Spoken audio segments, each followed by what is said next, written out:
Hey, welcome to the show. Carl Rominger here. Talk line number 717-916-5189. So if you're just tuning in, we're live now, 717-916-5189. And I know somewhere, someplace, somebody's listening to one of the past podcasts thinking that they're listening to the live show, but that's okay. I forgive them for that.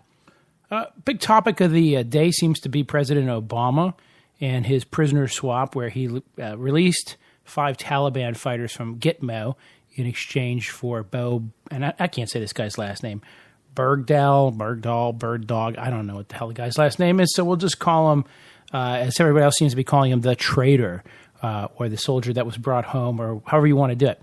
So I know a lot of you have some opinions on this, and if you think Obama is a traitor and has screwed up and dissed America, I want to hear it, 717-916-5189.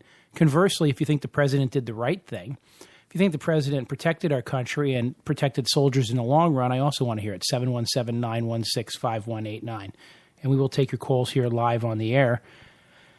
My personal thesis runs a little bit like this, that this is being oversimplified and that this is basically an unfair attack on Obama, although not an unfair attack at some level. In other words, was it a good swap? Was it an appropriate swap? Did we get a good trade?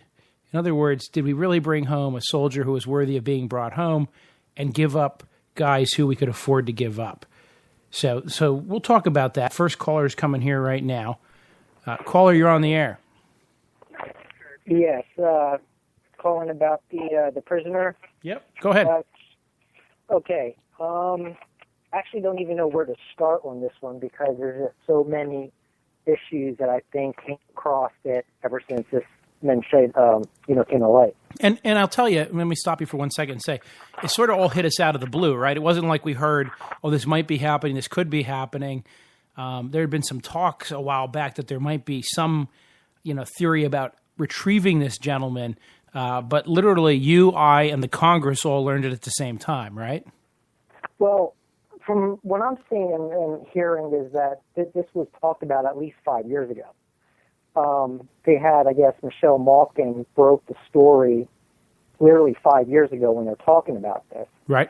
And she was digging up all this dirt back then, and now, ever since this came away over the past couple of days, that they're saying that this was thought about. Originally, there was 2 different plans, I guess, for this. One included cash in exchange for the prisoner, and then the other one included a straight-up swap. But then back in December, they changed their mind on the whole cash deal. And we're just talking straight-up swap for the 5 detainees for him. Right. But I think a lot of it, though, has to do, at least the timing of it, the reason why it came out of nowhere is a reaction to the thing going on with the VA in Phoenix. I think Obama's reputation right now is taking a big hit when it comes to the military. I mean, you had a few years ago the whole Benghazi thing where they allowed innocent people to get attacked on and die. And now you have the VA in which you have American veterans who are receiving less and worse health care than, illegal immigrants. Yeah. Well, let me stop you for a second. The VA scandal is absolutely a shame. I posted something on my blog the other day, and Chuck Hagel said, somebody's responsible. And I want to say, yeah, no kidding, buddy. Somebody's responsible because some people's cats and dogs are getting better medical care at the vet than our vets are getting at the VA, and that's pretty obvious. But I will say this. I worked for Tom Ridge years ago, okay? And when I worked for Ridge, we used to write what were called buck letters. So a veteran would call us up, or somebody would call up and say they have problems with Social Security Administration, but I'll give you veterans work, very common. And they say, I've been applying for my VA benefits, and I've been waiting 9 months, and I still haven't heard anything about whether I'm going to get my benefits or not. Now, you know what year that was? That was in 1990, okay? And so since 1990, the VA has been relatively unresponsive, and we would write what's called a buck letter. And I said to my boss at the time, I said, well, what does this letter really do? And she said, when we write the letter, they're going to pull his file out and put it on the top and process it next because the congressman's office has written and said, veteran Bob needs his benefits. But she's like, that means everybody else sits in the pile and waits. Right. I mean, if you look at like another aspect from the story about how the 5 prisoners were captured in the first place. Right. If you look at the money that was spent with the missions, the time that they're on the missions, the lives that were lost just to capture these 5 criminals who they were considering the 5 worst dangerous terrorists out there. Does it all look like it was all for naught because they're exchanging them now for a guy who's being accused of being a deserter and possibly, a traitor to the country? And here's my problem with this. Okay, the way my mind works is this guy is possibly a traitor. This guy possibly walked off and is a deserter and has to be punished for that. But we don't know that, nor will we know that until we get him into a fair hearing on that. Does that make sense? I think I lost my caller there. Okay, new caller. I'm sorry, we lost the old caller. New caller, you're on the air. Hey, Carl, this is your friend Chris from Facebook. How you doing, buddy? Good, man. How are you? Oh, I'm hanging in there. I just caught a part of your last caller's comment. And I'm going to invite him to call back in because I accidentally lost him, and I apologize. Oh, yeah, no problem. So I'm sure you guys are talking about the Bo Bergdahl story, right? Absolutely. I would say that I heard what your last caller said about being the 5 most expensive terrorists that it costs them to catch them being released. I've never seen any data saying that. But I think the whole situation raises a bigger question, and that is why are 78 of the detainees at Guantanamo Bay deemed safe for release, but we haven't released them, right? Why do we even have Guantanamo Bay? Who created it? Why is it there? Why did we abandon the federal court system to prosecute terrorists, which seemed to work fine? My issue with Guantanamo Bay is this. Let me go twofold here. First of all, we easily could have put these guys on trial years ago. Right.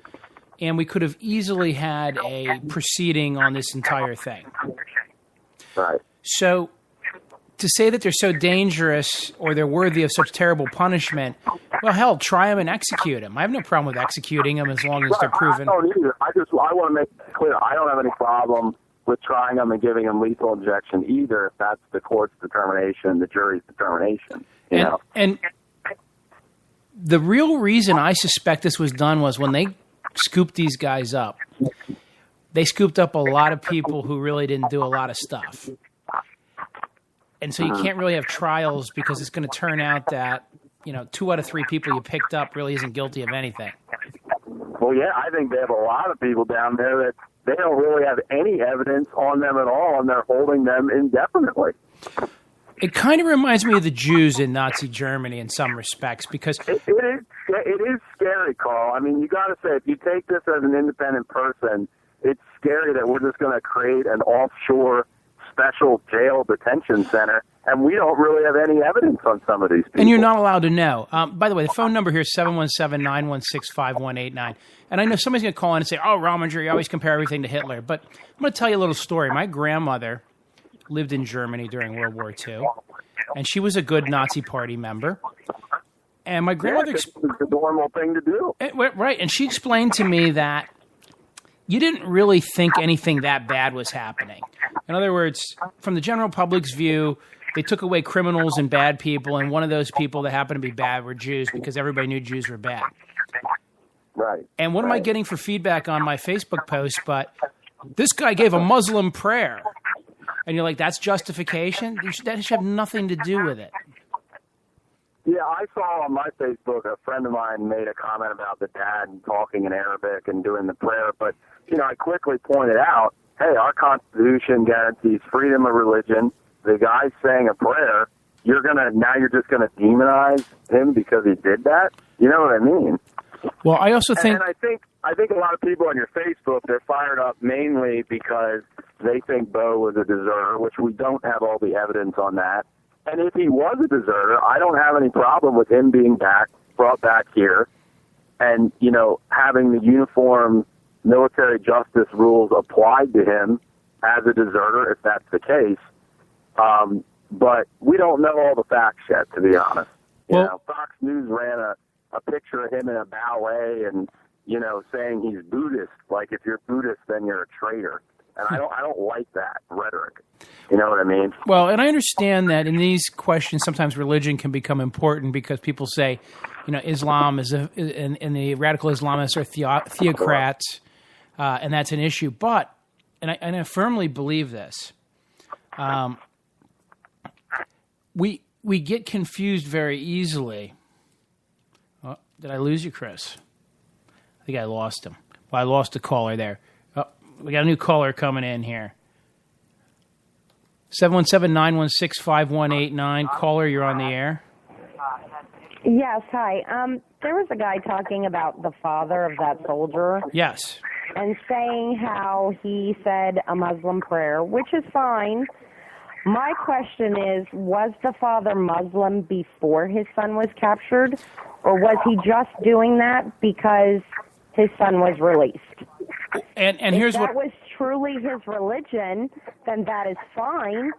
But for him to go on there and praise Allah, if this is not his religion, then he's disrespecting the soldiers that were killed looking for his son. Well, let me ask it this way. Let's assume he was told by the CIA that you should convert and become a Muslim because that will increase our chances of negotiating a successful return of your son. Would you be okay with that? No. Why not? And I'm a mother. But why would you not be okay with that? I'm not going to sit there and disrespect my country. How is... Wait, stop, wait, stop. Something I'm not. Stop, caller. I want to ask you a question. How does that disrespect your country to become a Muslim?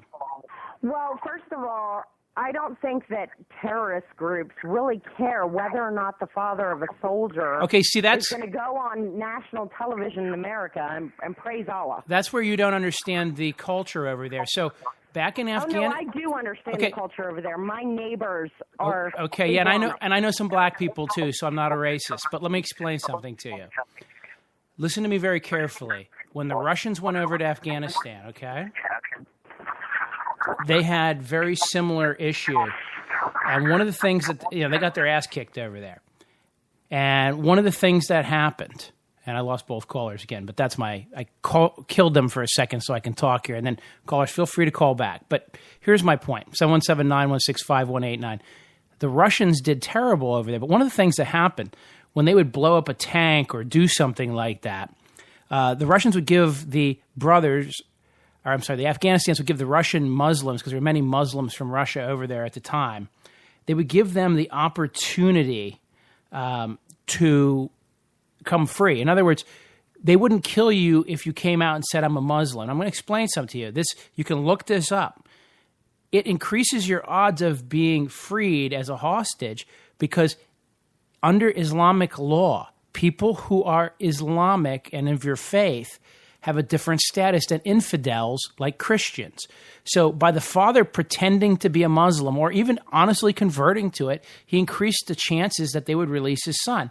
And I'm not talking crazy talk or cuckoo talk here. That's a fact. And I don't want to beat up on that caller too much. I understand there's a lot of emotion here. But realistically, Chris, I'm getting a lot of feedback from your connection, by the way. Yeah, I keep calling in. It keeps cutting me off. So maybe, I don't know, maybe there's a conspiracy going on there. I don't know. I got another caller coming in here, too. I'm going to try to add him to the call. Caller, you're in the call. What's going on? Hey, what's going on? This is GG. Hey, how you doing, man? Hey, I'm doing all right.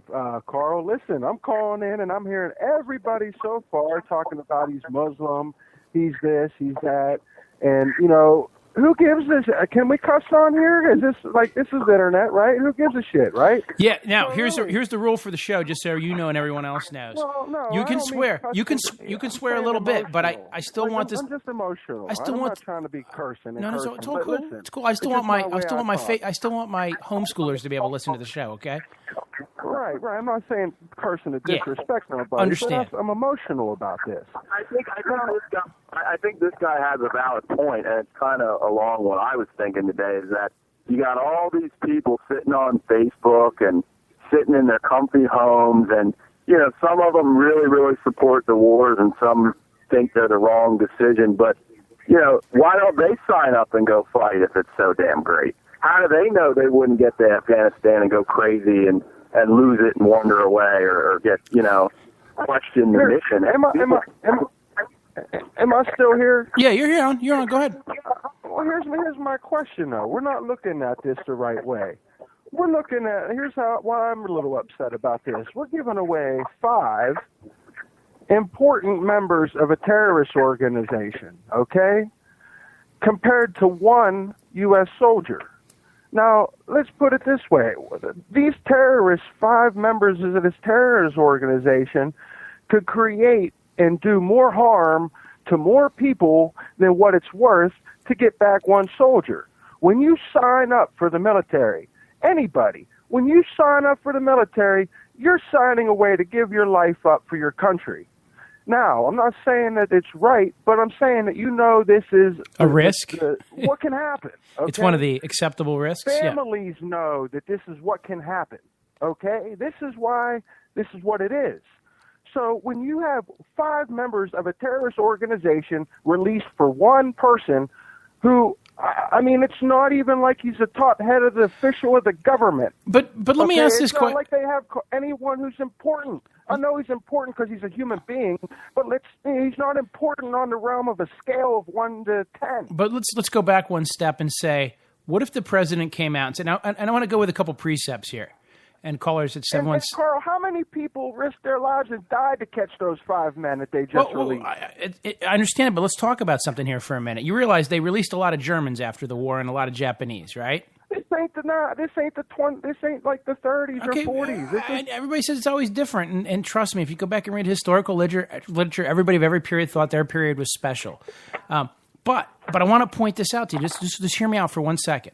Imagine that the President of the United States said to his advisors, okay, what is the net benefit of making this exchange? Will we be more likely to make Americans targets, or will this preserve American lives in general when they're captured under these circumstances?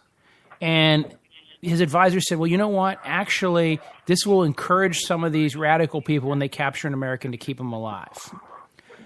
So we think there'd be a net benefit. If that's what one of the generals told him, is it acceptable for him to follow that advice? No. Hell no. Hell no? Well, what if the military's right about that?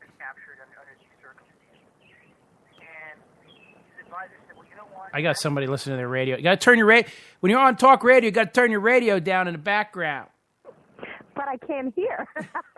Well, you're on now. Can you hear now? Can hear. Yeah, I agree with the second gentleman that called up that, 1 soldier versus 5 terrorists, it is a tough decision to make to do that. And I don't know at what scale these terrorists were at. I don't know, how they're all dangerous, but I don't know at what level danger they cause. Right. So I do agree with him that was a decision that really needed to be thought out. However, I do feel that every soldier should come home. I like that thought. But at that same scale, I mean, the other caller was saying, sitting on comfy cushions, blah, blah, blah, sign up. This man decided willingly to join the military, knowing what was happening after 9/11. Everybody was heated up. Everybody wanted to go and kick some butt and take care of business because it wasn't our soldiers that were attacked. It was normal human beings who were just going to work to feed their families and pay their mortgage. Mm-hmm. And they were the people that were killed. Oh, and I'm still pissed about that attack, but go ahead. Everybody is. But this man, this young man, went into a recruiting station, signed up, thought he was something. I'm going to go into the military. I'm going to defend my country. I'm going to do this. And somewhere along the line, he decided, I don't agree with this war anymore. Okay, well, he was not drafted. He could have got out. Instead of quote unquote, what the other military guys are saying, he walked away. Well, and here's my question, though. We don't know why he walked away that night. Do we really? We don't know why he walked away. And that's why I think it's important, because... But then again, you have to check his sensibility. You're in a foreign country. I'm from a long military family. Now, wait a minute. You don't just walk away from your post in a foreign country. But there was some reference that he was drunk, right? Well, if he was, that again, there's a question. Why was he drunk in a combat zone? Well, wait, stop for a second. I happen to know a lot of Vietnam veterans, okay? And many of them tell me that they regularly smoked marijuana in combat zones. Many of them told me they knew soldiers or they themselves injected heroin in combat zones. And many of them said if they could get alcohol, they drank as much as they could get in combat zones. Does that make them unpatriotic? Or does that make them just normal human beings? Unpatriotic. What I said was you don't just get up and walk away. And here's my question again. If he was drunk and he was at a post, when you're in a combat zone, and I know this because of my family, my husband was Special Forces. You're not by yourself. You're not by yourself. But that begs the question, how did he just walk away without anybody noticing him walking away? Because remember, according to the stories is, well, we suddenly couldn't find him. So he must have been by himself at some point, or somebody watched him walk away. And who was that? From what I know.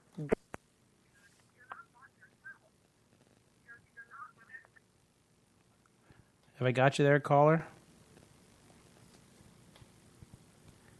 I don't know what's going on here. Why is it on hold?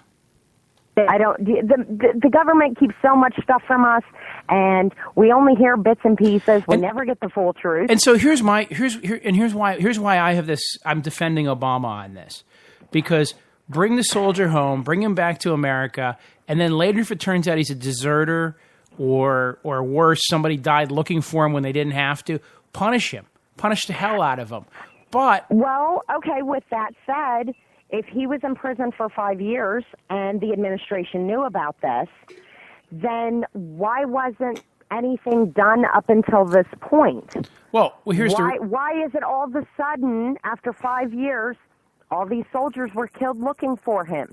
Why is it after 5 years, now we're going to release these Taliban and let them go back over? Well, why wasn't this something that isn't a surprise to the American people? Well, but it has to be a surprise, because once you made it public that you were negotiating, there would have been a lot of people in the Arab nation over there, Well, I'm not saying that it's not private to the public, but when you turn on the news and you're looking at both parties again fighting as usual, they make it seem like, hey, we should have been discussed. This should have been a discussion. This should have been up for debate. So it almost seems like everybody's just finding out about his decision. I mean, me personally, I'm one of those people. I'm a Republican with Democratic tendencies. Okay. I mean, that's the best way I can say it. I don't think you women can't help yourselves. And commander-in-chief. I think that if you're going to command an army, you should have an army background. Well, wait, let's stop for a minute. That's not what our founding fathers believed. Our founding fathers believed that it was important that the civilian head the military. In other words, but how many civilians do you know that lead the military? Our government, right down to local government, here's what we have to say, and they toss it out and do what they want to anyway. Well, I understand, but I want to make sure you understand something. Our founders were very careful, because in many countries, the army is its own political power, okay? And we recognize something that the Romans used to recognize. They had posse comitatus as a law, because crossing the Rubicon, letting the military into the capital, is a big deal, because they tend to take over, like we see in Egypt and we see in lots of other countries. And this is no disrespect to military folks. Only in America so far has the military never said, we're just going to take over because we can. Because remember, they're the only ones with guns at the end of the day. Well, no, and that's the great thing about our country. We can do whatever we want to because our military fights for those freedoms. Because our military believes in the secular idea that our constitutional founders laid down, which is that the chief guy in the military is... Are you flying on a plane? No, I'm sorry. That's traffic. No, that's okay. The chief guy in the military is the president. So here's one problem. I just want to point this out. I hate when people say Obama was a traitor for doing this, because here's the answer.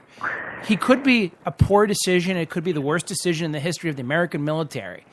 But he's the damn head of the military. He runs the United States, and he's specifically the commander-in-chief of all military functions. And when he says, my military has prisoners and I'm going to trade them for one of my soldiers, the buck stops with him.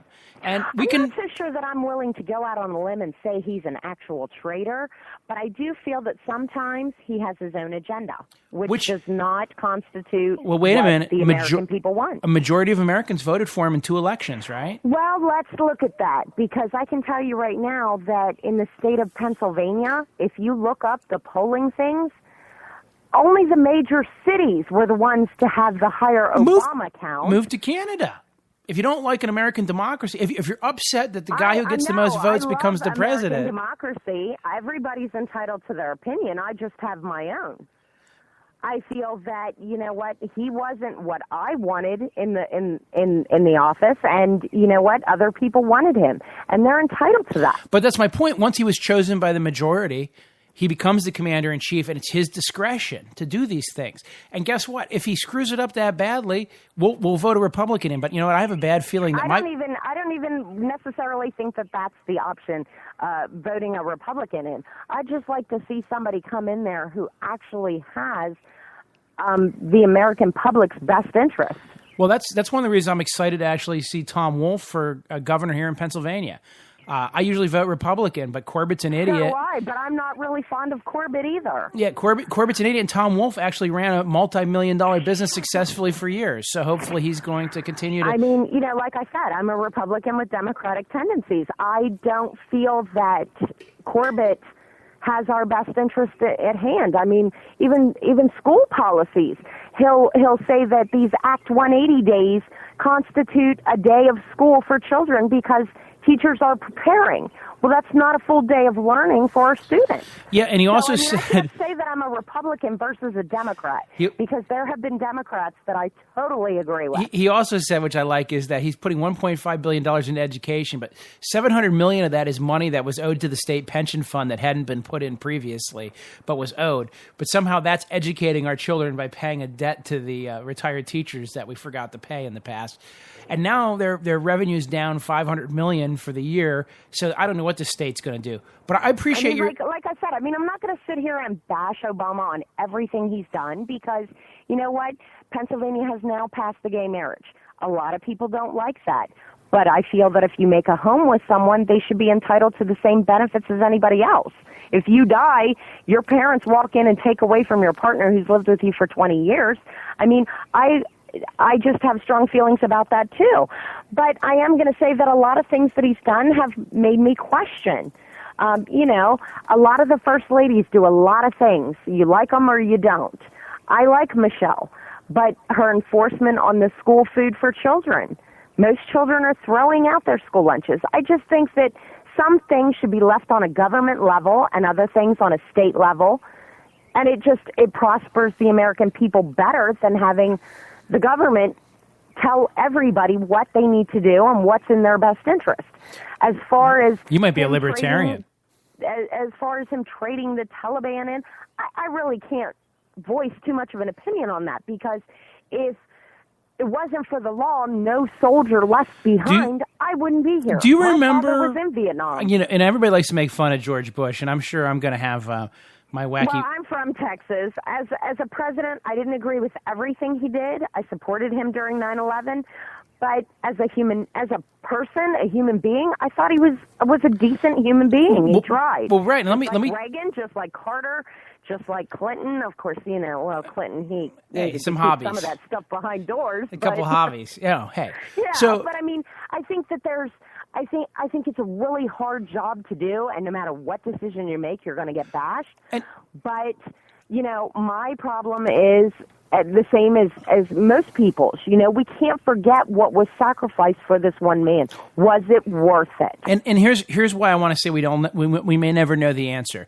And that's why I was referencing Bush, because right after Obama had taken office, Cheney had come out and criticized Obama on something he did in the military, okay? Something with an action somewhere or ramping up soldiers. I can't remember the exact circumstance, but Cheney came out and publicly, you know, bashed Obama for what he did. And somebody asked George Bush about it. And you know what he said? He said, I don't know, because I'm not president anymore. And when I was president, I was privy to information that a president's privy to that nobody else knows about. And so I can't tell you if it was a good or bad decision because I don't know what information he had available at the moment. And what he's basically saying is to summarize, is when you're the president of the United States, you get to know stuff and you get the quality of information and the information available to you is astronomically different than when you're not the president of the United States. And so it's really easy to Monday morning quarterback, but I don't really know, because here's what I want. We'll never know if he made a good decision or a bad decision, because we'll never know what information was presented to him. I mean, let's imagine, assuming that the public wind has gone completely against this decision, the generals might have been completely in favor of it at the time he did it. They might be completely opposed to it now, or they may have been opposed in the beginning, but we'll never know because we don't have access to his top secret video conferences that he did the morning of, or the people he met with, or the briefing books that he was given on this issue. And, well, being raised down south, my mama always said, everything you do in the dark will eventually come to light. Yeah, well, I'm still waiting to see if UFOs crashed in Roswell, and I still don't know the answer. I don't think so. All right, I'm going to let you go, caller, because I got one more who wants to come on here. Thank you. And by the way, we're on every Sunday, 6 to 9, Wednesday, 7 to 9. Thanks for listening. Okay. Bye. All right. 717-916-5189. Caller, you still there? Yep. All right, what's going on, brother? I was just trying to think out loud here about how much about this Bo guy, the sergeant that the Obama administration actually knew about. And the reason why I say that is, why, if they even suspected that there was a possibility of desertion or a possibility of treason based off of what the soldiers would come out and saying, why would they send Susan Rice out and say the guy served with honor and distinction when they would know that there was this, possible court-martial in the waiting? And I don't know the answer. And again, maybe they know something about the circumstances of his disappearance that we don't. And I'll just give you a hypothetical. Let's assume he's over in a war zone and he's freaked out and he just isn't dealing with things well, so he decides to get drunk, right? Mm-hmm. And stupidly wanders off and then gets captured. And but he takes with him a day's worth of water and leaves a note? What did the note say? Do we know? Well, they're saying the note said something to the effect like he was done doing this. He didn't want to be a part of it anymore. He didn't agree with it. Okay, and I'll throw another hypothetical out there because I don't know the answer to this. But what if let's just change the facts around and say that he was a soldier in Iraq stationed at the Abu Ghraib prison, and he decided that he didn't like watching people be tortured and tied up and made fun of by some of the MPs, right? Mm-hmm. And he wandered off one night drunk and left a note, said, I don't want to be part of this anymore. We might all say, well, that's not, you should have gone through the chain of command and done something about it, and that's not the right way to act, but maybe you were just, I don't know what's going through his head. So I would like to just at least give him the time of day to say, here's what I was thinking at the moment. And then I made a bad decision. What if he said this? What if he said, at the time I was just dismayed because I saw an atrocity, or I just felt that the command was not doing what they should, or we ran a little kid over with a tank, and of course we'll never tell you about it because we just pretend that there's never any civilian casualties. Or I realized that the guys we were, you realize the U.S. military was paying the Al-Qaeda and Taliban guys money to keep supply lines open to the in Afghanistan. So maybe he just grew disillusioned with the whole, these are supposed to be the bad guys, but my boss just told me to give them a suitcase full of money so they could blow up more American troops, but we could get our supplies through. I don't know what through his head, but maybe one of those thoughts goes through his head and he makes a bad decision, and maybe he regrets it. And maybe why doesn't he then seek out the Taliban when he leaves the post? Well, he ends up with the Taliban because they end up controlling the country, and after he leaves the post, he gets caught, right? I mean, the one soldier was saying that he was listening in when they intercepted the message that he was looking for the Taliban. He wanted to talk to them. And I've heard that, and that may be true. But I'm going to tell you something. We have a rule in court called hearsay, okay? Uh-huh. And so I heard that somebody said something. Well, in court, we want that person to show up and say it's true. So if that soldier comes in and says this guy was actively soliciting the Taliban, I'll go give him the damn lethal injection, okay? That soldier's on the news right now telling everybody this. Well, He's been interviewed. And Tawana Brawley ran around and told all kinds of people she was raped. Do you believe her and Al Sharpton? Yeah, but then they put a gag order on the people in his unit. Well, wait. If you believe that guy just because he said it, then you have to believe Tawana Brawley just because she said it. Or is it because she's associated with Al Sharpton and she's black that it must not be true? See what I'm saying? Do you understand what hearsay is? closer. Do you understand why we want somebody to look that person in the eye of the jury and determine whether it's the truth or not? That's important. I understand that, but when there's multiple soldiers who worked with him that are coming out and saying this about him, I tend to, I'm going to go with like the people who know him. I'm going to go with the people who know him after they raise their right hand in a damn court of law and swear under God and the flag to tell the truth. And they're subject to what? And they're subject to what? At this point, all of this is hypothetical. Correct. All it is hearsay. I mean, the only thing we know for a fact right now is that we traded one guy for the 5 worst terrorists that we had. Let's talk about that for a minute. Everybody's like, "Oh, there were these 5 terrorists, and the world is more dangerous because of it." Yeah, you know what? More dangerous because of it. But I'm going to explain it this way: if you got 1 million gallons of raw sewage and you add 5 gallons of raw sewage to it, you got 1,000,005 gallons of raw sewage. Ain't a lot of difference between the two. And I'm going to tell you something. There's 1 million crazy radical Muslims running around the Middle East, probably a lot more than that, who want to kill, maim, and destroy Americans at will, right?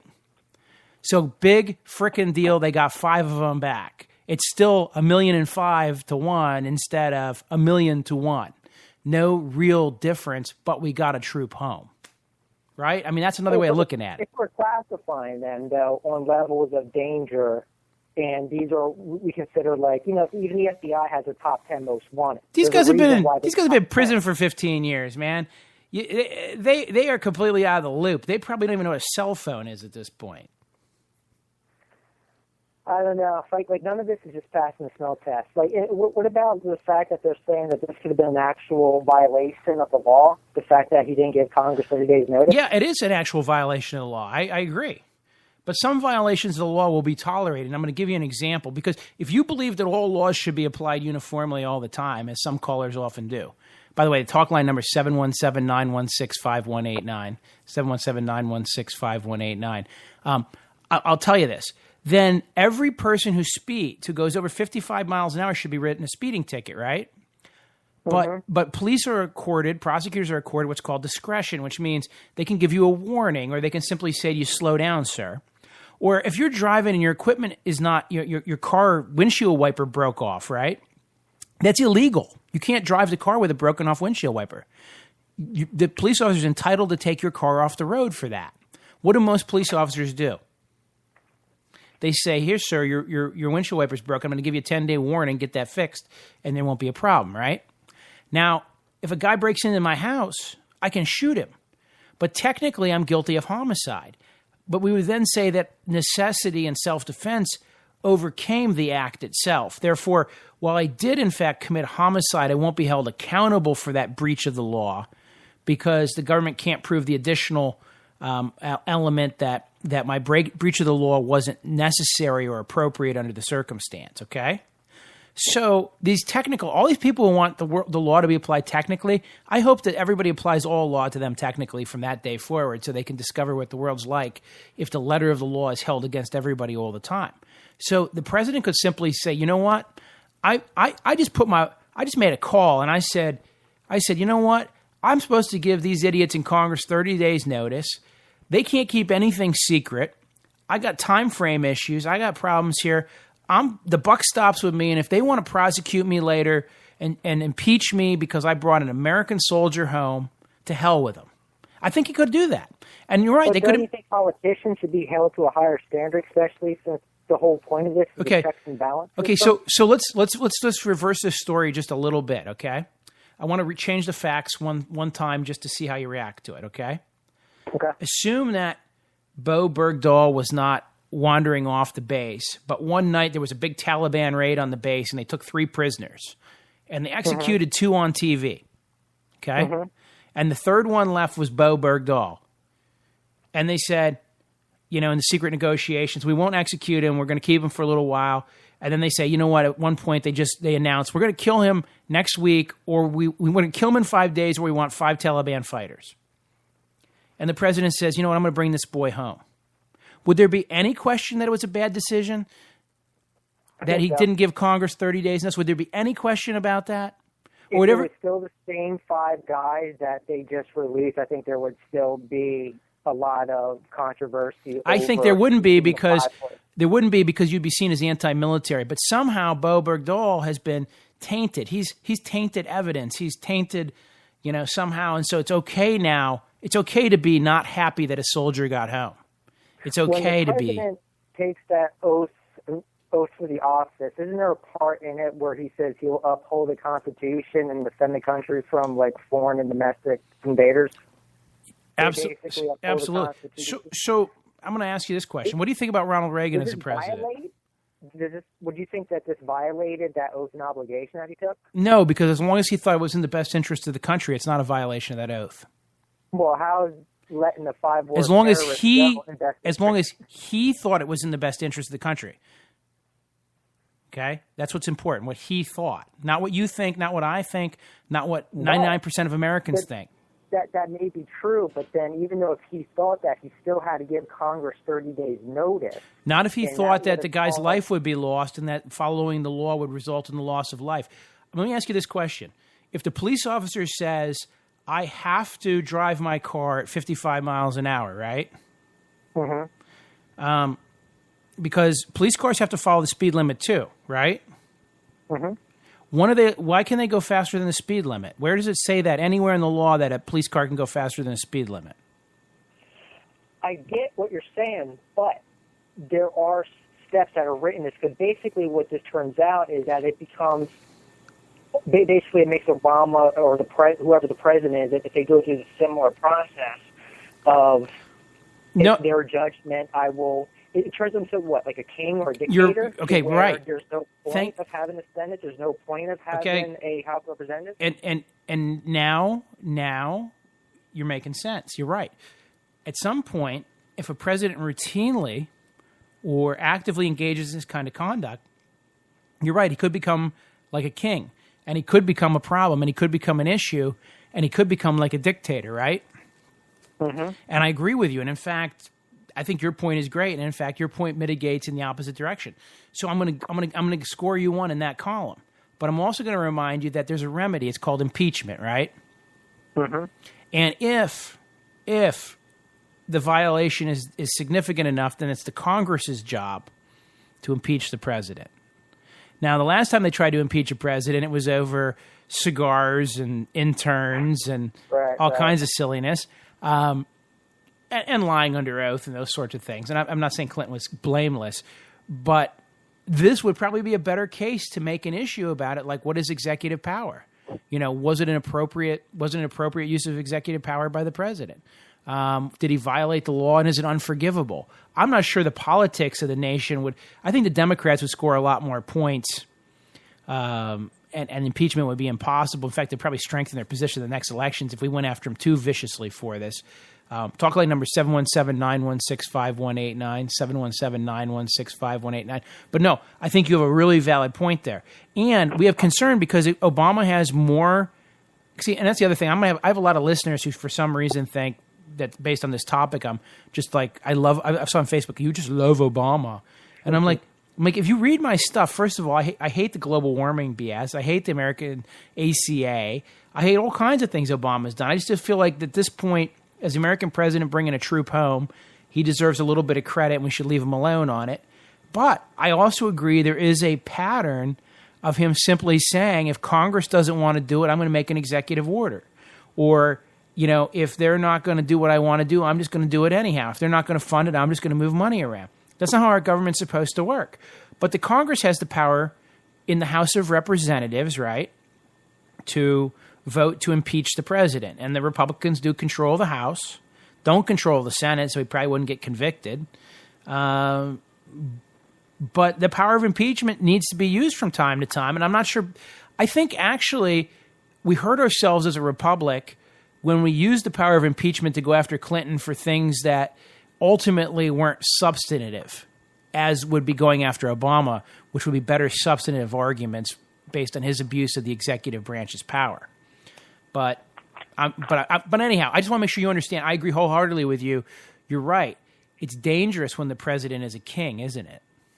Mm-hmm. It's damn dangerous. It just seems that this is a pattern of behavior that we're seeing with this administration. And this is a pattern of behavior.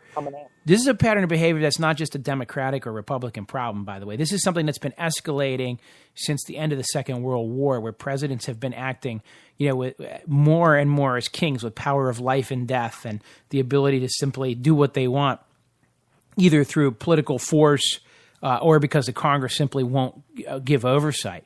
And I'll go all the way back to Edward Snowden, where we learned recently, right, that the Congress and the courts are being lied to by the executive branch. Nobody knows who to trust. So, and then we find out, well, some of the Congress people knew they were being lied to, but wink, wink, turned their eye on it, It's just crazy. It's absolutely crazy, and I don't know how you're supposed to trust your government when everybody seems not to be doing what they're supposed to be doing. But I do feel like I would like to know more about the circumstances of this guy, Bergdahl, going AWOL, and I would like to know more about what the president knew at the time he made this trade. But is it suspicious timing? Like one of the earlier callers said, and I wish they'd call back in, 717-916-5189. Anybody else wants to join us. But it was very suspicious timing in the sense that, with the VA. Yeah, we got all this stuff going on. That was me that called him earlier. And you wonder all the time. I mean, you wonder all the time about that stuff. Like, what is the timing of this? There's Wag the Dog. Remember the movie where they're like basically literally you then also have Hillary's book that came out with that whole excerpt about Benghazi being the main focus. So that's all that's going on right now is how this administration has responded to problems in the military. Right. And now to me, it just looks like they're trying to do something that would make them look pro-military, like helping out the troops, and they just didn't think it through. Yeah, and that's why I say that's the one problem why it's going to be so difficult for us to know in our positions, unfortunately, where we're really at. So, I don't know. Say, what do you think about these little girls that went out, these 12-year-old girls who went and stabbed their friend because they were looking at websites about the Thin Man or something like this? Did you see that at all?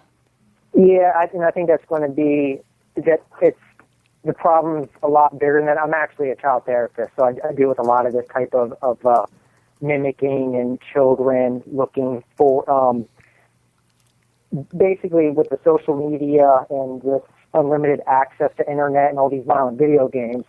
Kids are completely being desensitized to violence, to drug cultures, to all of these things that would make us and other people decades ago like fast if these things are going on. Now it's less of a big deal to them. You're finding more and more, at least I'm seeing, like kids would be valuing life, disrespecting adults just across the board. It's between the social media and the games are getting more violent, more graphic, a lot more realistic, and it's just bringing their concept of humanity down to a different level. So, I mean, for me, it's not surprising that they did this based off of some fantasy that they're having, that they're going to be part of this fictitious, group of the Slender Man. Yeah, and the Slender Man, that's right. And so that raises an interesting question in my head, too, which is then when it comes to culpability, they're going to be tried as adults for attempted murder, basically, it looks like. And maybe they'll get decertified back to juvenile status. But I always have a problem with that because kids are susceptible to being misled, I can't believe that two 12-year-olds are evil in the heart, or the fact that they did this means they're beyond rehabilitation. Well, the creepy thing about this, and I use the word creepy loosely, is this was one of 3 different scenarios that they had planned out to attack this girl. They were actually planning on having her come over to the house and doing it in the bathtub because it would have been easier to clean up. I mean, there was a lot of planning involved in this. Yeah, so it really wasn't like it was Tuesday night and the two 12-year-olds just sort of hatched this plan. They definitely were obsessed with this idea. On the other hand, that seems more plausible because I'm saying, you remember Lord of the Flies, the book. I don't know if you've read it or not, but in early on, when the kids first land on the island, there's some semblance of civilization, right? And the author describes like the act of throwing stones at each other, but you don't really, when you throw a stone at another kid, you're not really trying to hurt them. So you got this inhibition about that. And I imagine that this has to do with the stripping down of, or the loss of, the appropriate inhibitions and the appropriate mindset. In other words, on day one, when one of them comes up with the idea like, well, if we killed a friend, we could be part of this. They don't just go out and do it because they've got to overcome the inhibition. So the planning might be as much about psychologically preparing yourself for the act as it is about, just not the way a serial killer would go out and plan a killing who doesn't need... There's so many stories about the Slender Man that they were reading, and it's basically, it looks like they kind of got themselves trapped in like this fantasy world. But you have it with a lot of different things. Like we went through it with like Harry Potter and Twilight and the Hunger Games, where kids are getting so engrossed into these novels, into these like trilogies, that they start taking on like the characteristics of the characters, dressing like them, doing their hair differently, changing their clothes. My 4-year-old son, who is into Star Wars right now, told me that he was going to buy me a Darth Vader costume for Father's Day so that I could dress up like Darth Vader. And I said, well, I'm not sure. That might be fun, but I'm not sure. If you can find one, I'll wear it. And then when you add in like the whole onset of puberty happening at a younger age as it is, at that time the whole problem solving and decision making go right out the window. A buddy of mine, who's a retired school teacher, said to me actually this morning. He said, "I never liked teaching middle school.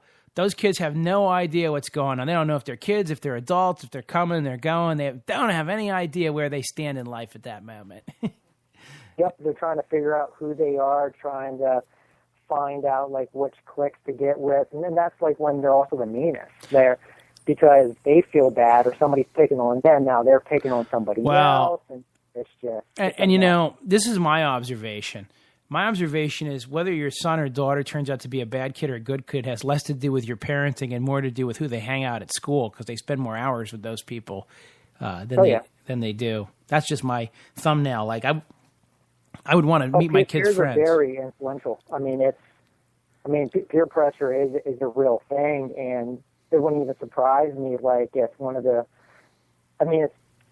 girl who actually did the stabbing, she's quoted to saying something to the effect like, "Yeah, the thing that surprised me the most is I didn't feel bad after I did it."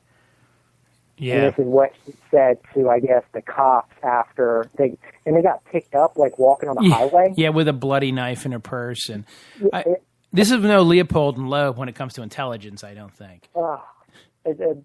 I'm waiting for, like, more stuff to come out about this. It's like, hey, why is, a bunch of 12-year-olds walking down the highway? Well, maybe Ann Rule can write another book for all the true crime fans out there to read and get all excited over. That'll work. All right, my friend, I'm going to let you go, but I appreciate the call. Feel free to call. We're on every Sunday night from 6 to 9, Wednesday 7 to 9. How do you know about the show, by the way? I used to listen to you on the Biz Pay. Oh, cool. Yeah, I'm trying to pass the word out there and let people know that we're going to take calls and we're going to have a good format. And one of the things, I'll tell you, like one of the things I like about the show, like, you're a good caller, so we can talk for a while. We don't have to worry about getting broken up by traffic or weather, and I'm not worried about getting 150 callers on. I just want to get good quality calls and good conversation because, I try to point this out. Like, I'm going to take a position, I'm going to stake it out, I'm going to argue it, but I want people to argue back coherently and don't give me all this emotional crap, because this knee-jerk reaction. Let's talk about it because it's complicated. I don't think these things aren't so simple. Partly because we don't have all the information, so we get to have a little fun and fill in, hypotheticals and figure. We can both make arguments. Well, what if it's this? What if it's that? And some people have said, and if the queen had balls, she'd be king too.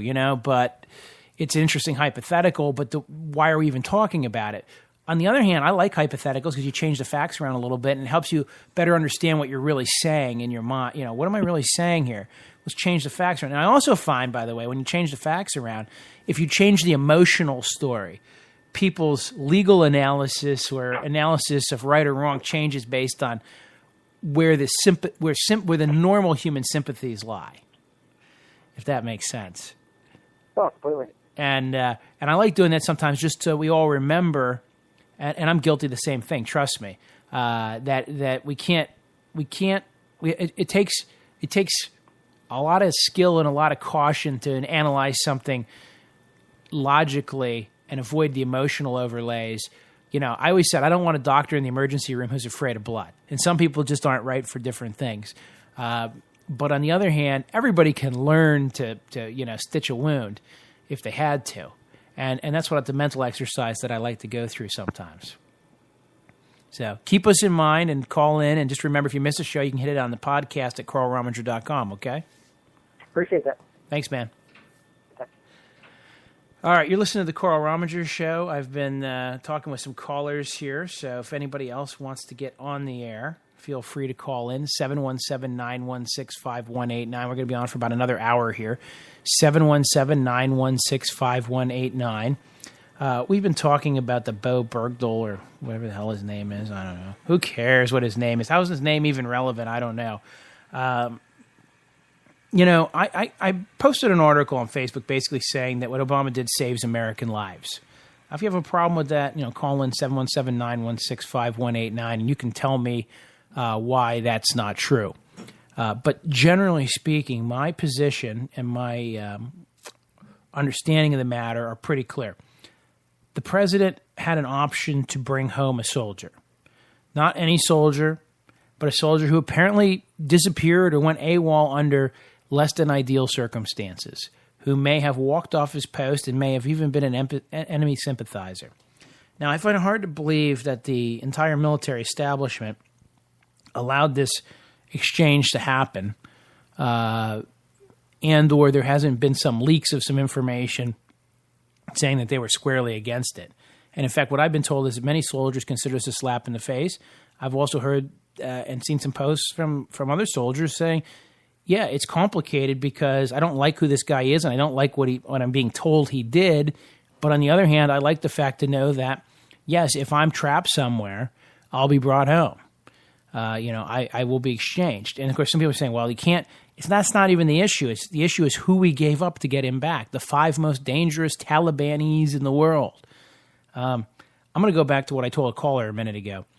It's sort of like 1 million gallons of raw sewage. If you add 5 more gallons to it, is the world really any different? And that's an important question. If these guys were 5 of the brightest, best, most likely to succeed, somehow, uber Taliban. By the way, we're negotiating with the Taliban. We've been paying the Taliban money this entire time. They're not Al-Qaeda. Okay, hey, yeah, you. There's a difference between. Yeah, I'm just kidding there, but hey, you. There's a difference between Al-Qaeda and Taliban. You know that? No, Carl. I thought they all wear turbans and vote for Allah every year. Yeah, right. See, and I like to make fun of the rubes because remember, this is terrible. Actually, I shouldn't even make fun of this, but somebody shot a Sikh out in Michigan because he looks like a Muslim. Those crazy Muslim with the turbans. Gotta get rid of them. Well, it's easy to make fun of that because there seems to be some racism and some prejudice here. And let's just sort this out. A Taliban was the government of Afghanistan, probably will be the government of Afghanistan after we leave, or at least be participating in the government. And we gave the Taliban tons of money. Right before 9/11, we gave the Taliban a whole bunch of money in exchange for helping with the opium problem out of Afghanistan. In fact, there's no more opium poppies being grown in Afghanistan under American-led coalition rule than there was under Taliban rule. But hey, what do I know? But my point is the Taliban is a government organization of some sort. I disagree with everything they stand for the most part. I think they're horrible, terrible people. But so is Assad in Syria, and we let him gas his own people. But that's okay. We're not going to do anything about it. We drew a big fat red line in the sand. Obama did, by the way, in case you think I defend Obama. I think Obama's greatest disservice as president was to say, it's okay to gas your own people. We've always said as a nation that we're not going to let anybody use chemical weapons anywhere in the world in this day and age. And when they were used, we just said, yeah, we told you not to. We thought you shouldn't, but guess what? Now you can. 717-916-5189 if you want to join the conversation here. Again, 717-916-5189. Love to get you guys on the air. Maybe Don's going to call here in a little bit. I'm promised that Don Stevens will call in tonight. He's a little incoherent from time to time, so if he hasn't been drinking too much, it should be interesting. Just get his family all riled up. But no, back to my thesis here. So understand that releasing some Taliban, it's not ahistorical. You know, Ronald Reagan negotiated with terrorists. Yeah, he did. Oh, no, not Reagan. Yeah, he also had amnesty for illegal immigrants, too. But under the new Republican litmus testes, or whatever you want to call them, you know, Ronald Reagan could not be president in this day and age, although I always like the fact that the Republicans have a litmus test right now, but no president. And probably you're going to screw it up again. Let's just go libertarian and be done with it. Quit worrying about abortion. Quit worrying about gay marriage. Quit worrying about anything but the federal budget and a strong defense, and let's just be done with it. No, we have to. It's important. Yeah, great. You know what? You guys keep losing the middle 20% of the vote. Good luck. I guess we'll never control the White House again.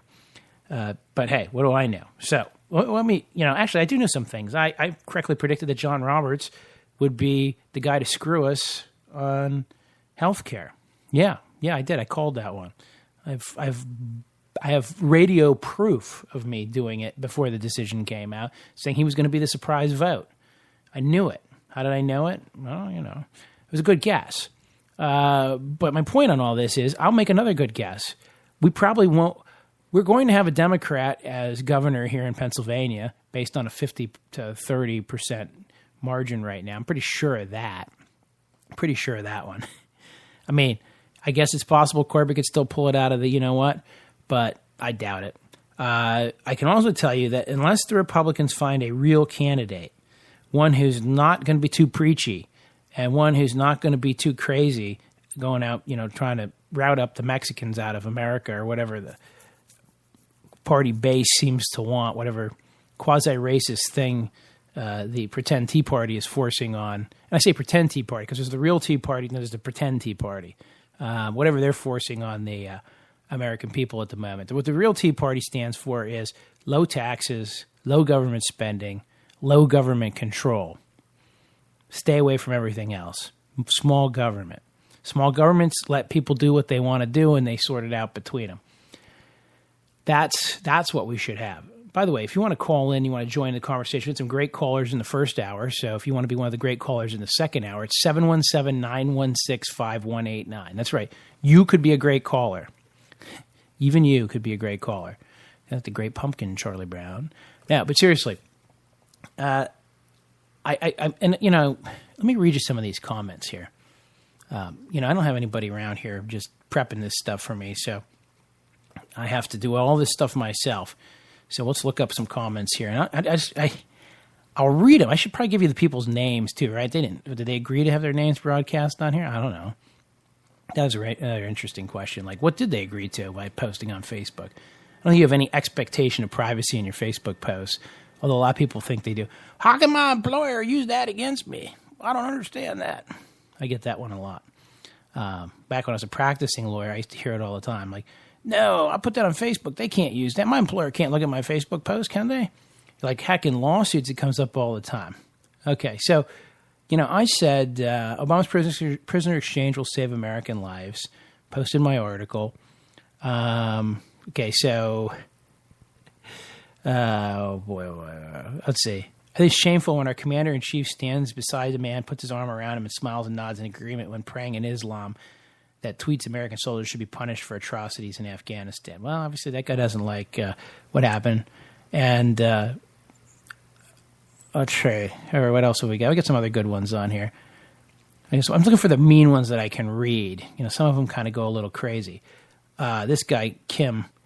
Bo Bergdahl abandoned his post, unit command, and country. He went on UA, unauthorized absence, deserted his post, duties, unit command, and freely walked into the outstretched arms of the enemy to whom he may have assisted in combat engagements with the knowledge of personnel, types of weapons, unit size, and their locations, combat tactics, and communication abilities against his own countrymen, which in this case is called a traitor. The media, civilian populace with no military knowledge or background, have no idea what this means. The bureaucrats and politicians will now talk about the UCMJ, which, by the way, I had referenced that in there earlier, which Article 99 specifically describes, and its punishment. Beau Bordel needs to be brought to trial. Okay, well, good. That's an interesting post. He needs to be brought to trial, and that's my point. If he did do something wrong, bring him to trial. Doesn't mean you don't bring him home. Especially if all you're giving up is 5 worthless Taliban who aren't going to be somehow, dangerous in the future. So this other guy says, I'm a douchebag covering for a douchebag president with no responsibility for his actions, because I thought maybe what Obama did was the right thing. So not the first time I've been called a douchebag. It wasn't my mother that called me that either, though. So I would say I'm somewhere in between. Caller, you're on the air. Give us your name and where you're from. This is Dwayne from Elizabethtown. Hey, how you doing, man? Good. How are you? Good. Enjoying the show? Hey, yeah, you were talking about these, and I don't know a lot about it. The 5 of the worst criminals that we left out of Guantanamo in exchange for the, But anyway, on the way home from work this evening, I had Mr. Sean Hannity on WHP. Yeah. And he made some slur like, we leave the 5, worst of the worst individuals out, in exchange for this draft dodger. And I'm just thinking to myself, what's your freaking spin on this? You know what I mean? Well, I told him. When it gets right down to it, that's all Sean Hannity is spin. I had a friend, and I lamented to him about this. I said, and he knows I'm no fan of Obama's. He's no fan of Obama's. We talk about what an idiot Obama is, 3/4 of the time. But I said, I feel bad for the president right now. I said he finally did something that would be like he brought a soldier home, but no. Right. Barack Obama can't bring a soldier home. It becomes a traitor he brought home. Therefore, you can now slur the military and taking care of our troops.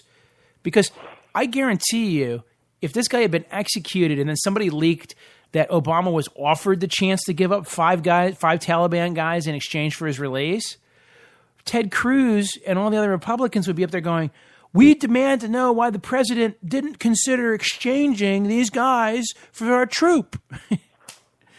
I mean, because it's all about Barack Obama and beating him up and politics rather than a intense discourse on what really is important. But this was neat. As long as everybody can just keep saying he's a traitor, I hope it comes out. I hope some information comes out that proves he's not a traitor. And if that were to happen, then all these idiots who just assume he is can go crawl back under their proud rocks and leave us all the hell alone. On the other, my take on it is, Carl, that when it comes right down to it, I mean, especially on this subject, but so many other ones, when it comes right down to it, how much does any of us really know? We're only given information that is allowed to be given to us. I mean, I keep tossing with this with a lot of issues. Where's the information originating, and how reliable is the information that we're receiving? I really don't know anything about this soldier that they left out other than what I've heard on the news and, read in the newspaper. You know what I'm trying to say? I know exactly what you're trying to say, and that's another thing. People just assume so I posted something on global warming the other day and what a farce it is on my Facebook. And this girl I know who's, she's a nice girl, but she posts, and of course I mentioned her in it just to flame her up a little bit. And she posted back some article and she said, well, look, the Pope says, even the Pope and the U.S. military agree that there's global warming. And the headline, it was like a National Geographic journal or something, said something along the lines of Pope and U.S. military acknowledge global warming, right? Well, when you read the article, they quote the Pope as talking about pollution and how we should be good to the environment. And then they quote the military, but the military is a group of retired admirals and generals. Now, no offense to our military people, but I've noticed over the years that no matter what your point of view is, you can always find a group of retired generals and admirals who'll sign off on something. So Obama's always got, or the Democrats always got, a couple generals and admirals that'll say A, and the Republicans always have a couple generals and admirals that'll say B.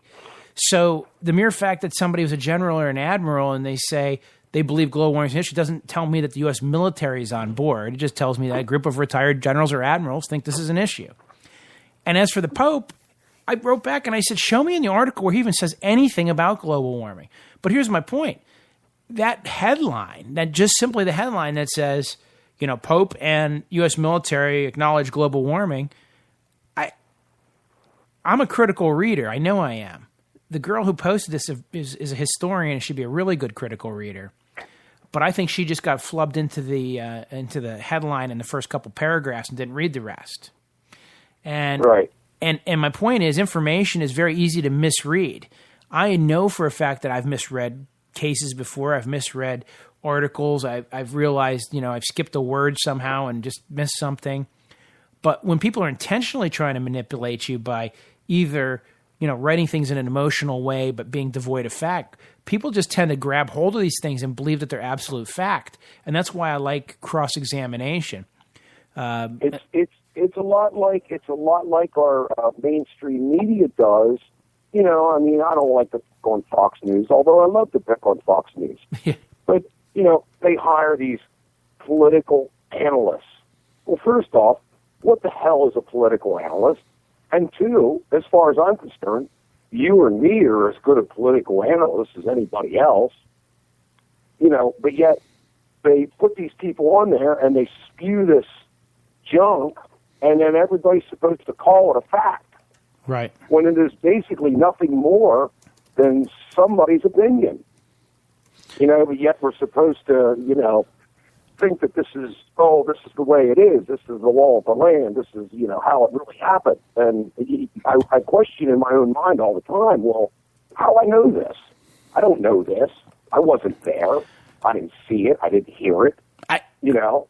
If you read transcripts from trials, I go to trials and watch, it's amazing how many times the person takes a stand and says A, B, and C, and then the cross-examining attorney says, well, how do you know that? Well, because that's what happened. Okay. Did you see it? Well, no, I didn't see it. Okay. Well, if you didn't see it, then how can you even tell us what happened? Well, Mary Smith told me. And you're like, okay, so you didn't actually see anything. You're just repeating what Mary Smith told you. And I mean, that's a very real encapsulation of a cross-examination. And that's why when that happened, that happened to me when I was 16 years old. I witnessed a car accident where a vehicle ran into a child on a bicycle and then kept on going. Right. And I mean, I was right there. I was standing right there watching it. And of course, you know, I saw the kid. The kid got lucky and got a broken leg. You know, and the car kept going. And all I had was a description of the car. Well, it turned out later on that day, the cops picked this guy up, and they take me, and I'm supposed to identify the guy. Well, I wouldn't know him from Adam. I didn't see him in the car. I saw the car. Well, it ended up, cut to the chase, they had me take a stand at his trial. And the cops are standing there saying to me, well, you know, here's the guy. This is the guy that did it. We want you to tell at the trial what you witnessed. And I said, what I witnessed? You know, I said, I saw this car hit this person on this bicycle, blah, blah, blah. And it was almost like I was supposed to testify and stand up and point to that guy and say, yes, that was the guy that did it. But I could not do that because I didn't know that. But yet I was young, and they were trying to make me say that was the man that did it. And I said, put the car in the courtroom, and I'll tell you that was the car that did it. Right. But I don't know who was driving the car. But unfortunately, there's a whole other subset of people who will simply go, oh, yeah, that's the guy. And then the problem is they just assume that that's the guy in the car because why else is he in the courtroom? Well, right. And okay, maybe that was the registered owner of the car. I don't know. I was young. I didn't, you know, I was only getting a little bit of information. I was taken to the police station and showed a picture of him. Is that the guy? I don't know. I don't know. I have no idea. I only saw the car when the car was going by. Actually, I saw it after the car was past me. You know, and yet they were trying to put me on the stand. But when I put my hand on the Bible and did the oath, I thought, you know, that means something. Right. So I got to get real critical on truth. You know, what truth is here? I couldn't tell them that was the guy, and I think it made them mad. It made the police mad. Well, and see, that's another thing. And when people are being prosecuted or when civil cases are going on for whatever reason, it's not as simple as people just getting along and being happy with the answer. They want a certain answer. And I'll tell you something that we noticed, again, going way back when I was doing some civil litigation work. The first guy or gal to get their investigator to a witness won. Because if you had a car accident and there's 5 eyewitnesses, okay, and you get your PI out there to interview one of them, and he says, listen, my name's Mr. Smith. I'm a private investigator. I work for the family of the guy who got killed in the car accident.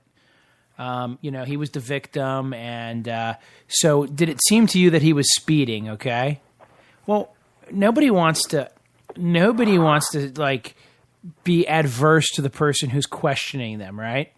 So no, I don't really think he was. So you talk them into a scenario basically by asking them leading questions. They then write up.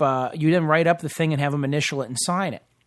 If the defense investigator gets there first, he'll come in and be like, "Listen, I represent the guy who's been, you know, accused of hurting somebody, but there was some evidence he was speeding. Do you think he was speeding?" And the guy goes, "Yeah, you know what? I think he was." And people are so easily pushed. They're so easily pushed on their testimony, but they also get locked down because then after they sign off on it and after they're all locked down on it, then they're stuck with it. I can think of a coach from Penn State that had that problem when he was on the stand. He was stuck with what he had told the investigators. He was having a hard time explaining why it didn't make sense later. And that's what happens. People get stuck, but more importantly, they get pushed. It's so easy to push people's memory because they don't want to fight the person who's asking the questions initially. You know, they just want to get along to get along. And so if you represent the dead kid, then he wasn't speeding. And if you represent the guy who was falsely accused of speeding, they think he was falsely accused of speeding and he wasn't speeding. And I just saw it happen so many times. So when somebody says, well, one soldier said this, another soldier said that, great. When we have the hearing and we find out that one soldier saw something and the other 4 are simply repeating what they thought the other guy told them, then really it's just what one soldier's credibility is, not what 5 soldiers' credibility is.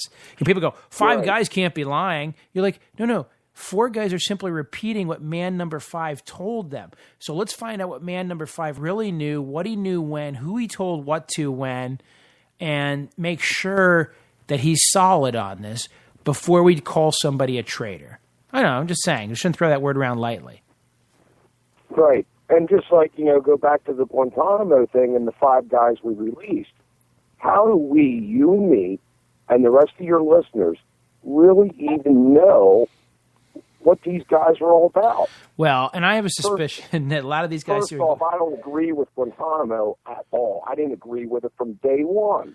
If the guys are criminals, try them in a court and prove them guilty. Right. You know, do something. I mean, it goes against all my values as an American citizen to do something like Guantanamo that is against every single part of our Constitution. Well, every time I bring up the Jewish question, as I'll call it, right, and I say how in Germany they interred Jews into concentration camps and, you know, that stuff could happen here. And people go, it can never happen here. I'm like, they had the Japanese in camps. We were here before. We were halfway there. The only difference is at some point, because actually, if you remember, when the Germans started to utilize concentration camps, they hadn't yet quite decided what they were going to use them for. Like, in other words, It wasn't we're building a concentration camp for the mass execution of people. Initially it was we're going to round people up, we're going to inter them in the ghetto, we're going to inter them here, and then the final solution comes into play. Now, people go, well, it would never happen here. It would never happen here. I don't know. The way I hear people talking all the time in this day and age, they have the exact same mindset that would allow them, if they did, the way people talk about Muslims and Sharia law right now on the internet, those are the exact same ways that people spoke about Jews and Judaism and the Star of David in pre-World War II Germany. But you'll never convince them of that. Right. And then you hear these things you surf the internet and you hear about these things that people are calling FEMA camps. Well, are they real or aren't they? If they are, who's preparing for what? Right. Are they going to be for you and me? Well, it's when the zombies come. And now we're going back to Nazi Germany and the concentration camps, aren't we not? Yeah, and this, and people are always like, well, no, that can never happen here. I'm telling you right now, the Europeans didn't think in 1908 that World War I could break out. They were absolutely sure that the world was done with war. And then right after the World War I was over, they started to expound how there'll never be another World War again. And right after World War II was over, we moved into the Cold War. And as soon as the Cold War is over, last I checked, China's grabbing islands, exerting influence. Russia's making bold moves into the Ukraine, and Georgia and Estonia are vulnerable.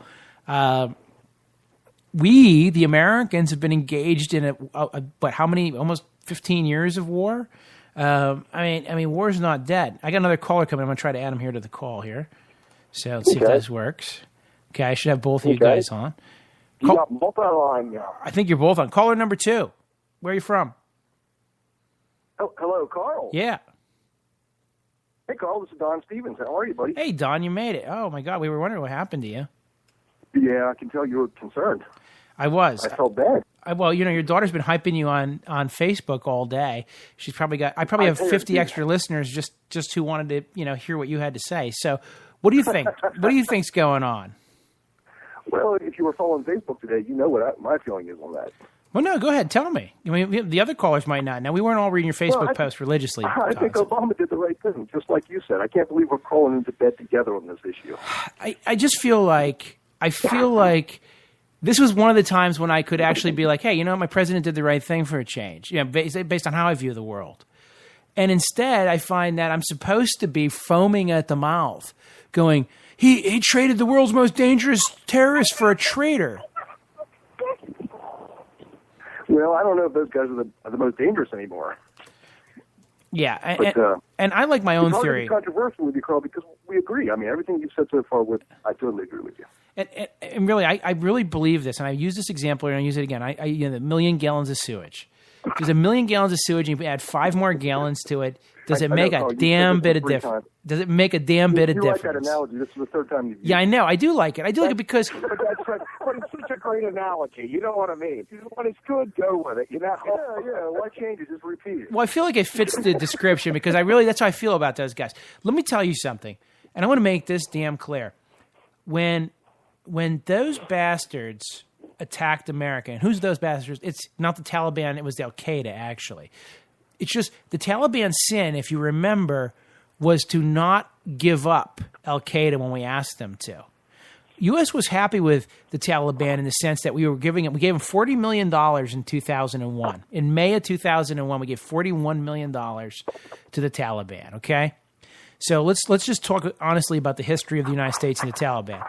And we would have gone on giving them more and more money if they kept cleaning up more and more opium, and we could care less whether they let girls go to school or not because all we cared about was the opium crop. And we love them when they're killing Russians. Yeah, exactly. Well, yeah, that too. And the Northern Alliance, we were playing politics over there, giving money out left and right. Then after Al-Qaeda attacks us, and we realize that they're there, which of course we knew they were there, but in general, people suddenly realize they exist and where they're at. Bush gave an ultimatum. He said to Afghanistan, "You will give them up to us, or we're coming in." Now, I don't even know how we ended up in Iraq. I'm still confused about that. I am. You will never convince me that we had to go to Iraq. Okay. But going to Afghanistan was absolutely essential, and I wish we'd have just put everything that we put in Iraq into Afghanistan from the beginning and ratted these guys out even more so than we did. And I have no love for al-Qaeda, and I have no love for the Taliban. But the flip side is the Taliban was not actively attacking the United States at the moment. They simply refused to help us with the al-Qaeda problem. And as a result, we're releasing some Taliban fighters who George Bush himself said the Geneva Convention would apply to. However, he did say, well, it does, but they're not really prisoners of war under Article 4 because they didn't wear uniforms and some other things. Well, the Russians just went into the Ukraine in uniforms that didn't have insignia, so I guess they were waiving the Geneva Convention as well. But nonetheless, he distinguished Taliban from al-Qaeda. He said al-Qaeda do not fall under the Geneva Convention. We believe the Taliban will fall or do fall under the Geneva Convention. And the question of the day back in 2002 when Bush said this was, well, you're not treating them any differently. And he said, well, we're treating them all very humanely, but we're giving Geneva Convention protection to the Taliban. Taliban's never been a certified terrorist organization in the United States. Nowhere. The way I understand that baptized the Sarah Palin way when they were in Guantanamo. Yeah, right. And the way I understand the Taliban, they were the ones keeping the opium in check in Afghanistan. They were the ones holding the production, keeping it, down as much as they could. Yeah, is that true? That is true, and that's why we gave them $41 million. It was part of a sort of a reward for doing good about getting rid of the opium. By the way, I was privy to a off-the-record seminar one time by a colonel who had just returned from Afghanistan. And I'm not going to tell you who he is. I'm not going to tell you what he said. Suffice it to say, it was a cigar-smoking event. And long and short of it was, he's like, yeah, opium crop is up. Under U.S. leadership and Hamid Karzai, right, the opium crop is at a bumper level right now. Because it's a lucrative cash crop, right? And we won't beat down the populace the same way the Taliban will. And I'm not pro-Taliban. Trust me, I completely hate these backwards religions and these backward countries where women are second-class citizens and where. Tell me about it. Yeah, it just drives me nuts. You don't have to go far to find that either, Carl. Yeah, about Perry County? What? Oh, that's it. No, I'm kidding. I'm kidding, my friends in Perry County. I'm gonna end up with the and I only jest. I have roots in Perry County. I'm allowed to make fun of Perry County. Well, you're not. Well, I was just gonna say. I'm a county. You got to remember. I used to say. I grew up across the street from the quad. I watched what you guys did over there at Dickinson. I used to hunt up in Dauphin. I still have some buddies that hunt up in Dauphin area, northern Dauphin County, and I always told them that it was sort of like the river divided two redneck populations, and there was the boys of Dauphin and the boys of Perry County. But since neither could swim, they've never actually met up until they built the Clark's Ferry Bridge. But in all seriousness, I'm just not happy with our country right now with the fact that we're not allowed to be happy with something or we're not allowed to actually praise somebody for doing something good. I feel like I guess we got to get the black guy out of the White House, right? Is that everybody's worried about? It seems like that's the issue. Once he's gone and Hillary's there, then everybody can chillax a little bit and we can get something done. And right, because it's going to be Hillary. It's going to be Hillary versus Bush because we want the rest of the world to know that we're truly a democracy and anybody can be president as long as their last name is Bush or Clinton. Right. I'm writing in Carl Rominger in the general election. How's that, Carl? That's fine. I mean, you can write my name in a lot. I'm sure not enough people are going to write in to make a difference, but it doesn't matter because what are my other choices going to be? All 12 of us will vote for you, Carl. I go to the lesser of two evils. If they would add none of the above to the ballot, I think none of the above would get it every time. Yeah, you lost a lot of ground today, buddy, by saying the O word and your name in the same sentence. The Obama. Yeah. The Obama. I the immaculate. Your nasty remarks. You got a lot of negative feedback about that. Oh, it's hysterical though because, and this just proves my theory what I talked about earlier, which is people don't read the headlines or they read the headlines, they don't read the article. So by making my headline, pro-Obama, if you actually went and read my article, it says that it's probably a crappy deal, and we got to really have some questions about whether it was a great deal or not. But at the same time, it's not the first time an American president has made a deal with terrorists, even if you want to look at it that way. All three of the first presidents made deals with the Barbary pirates and paid tribute, and the Senate even ratified a treaty with some of the pirates in exchange for not attacking U.S. ships. That was the first negotiations with terrorists. Ronald Reagan traded arms with the Contras in a secret deal to get the release of some hostages in Lebanon. Jimmy Carter made a big transfer. Reagan's different. Well, different. And that's what I'm saying. He's a conservative god, so he does nothing wrong. Right. And so this thing that we don't negotiate with terrorists is something we say repeatedly. But it's also something we do it all the time. But we do it all the time. And we were paying off in Afghanistan the Taliban and Al Qaeda money in order to keep supply routes open and buying off insurgents and doing all kinds of things. So if you believe we don't negotiate with terrorists, you're an idiot. And I'm not calling you guys idiots, and I'm not calling anybody in particular an idiot, except maybe the listeners who actually believe that the U.S. doesn't negotiate with terrorists. You know what? It's sort of like a guy who says, I don't masturbate. It might be true. He generally doesn't. But I'm thinking some point in his life he might have. And he might do it again. And you probably shouldn't believe him if he tells you that, because we all know sooner or later. And it's the same with terrorists. Charles, we all know hot stuff guys like you don't have to do that. Well, I don't have to. It's true. You got a waiting list to perform the service, I'm sure. Yeah. Well. Don's daughter's listening to the show. She's gonna like you, Carl. I wear the yellow golf shirt. I know. But seriously, and there was a great Glenn Beck episode. Yeah, I don't know if you guys listen to. Hey, Carl, are you turning this into a comedy show? Yeah, maybe. Have you ever listened to Glenn Beck?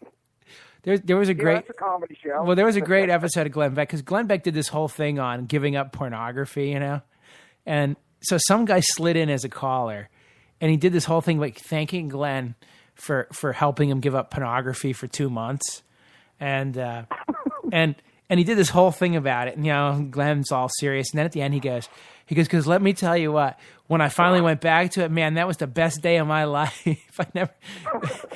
It was never better. And that's when Beck's like, okay. And then they hang up on the guy. But it was funny as hell, because you're sort of like, he just played it perfectly. To get through on the national shows and prank him like that's pretty tough.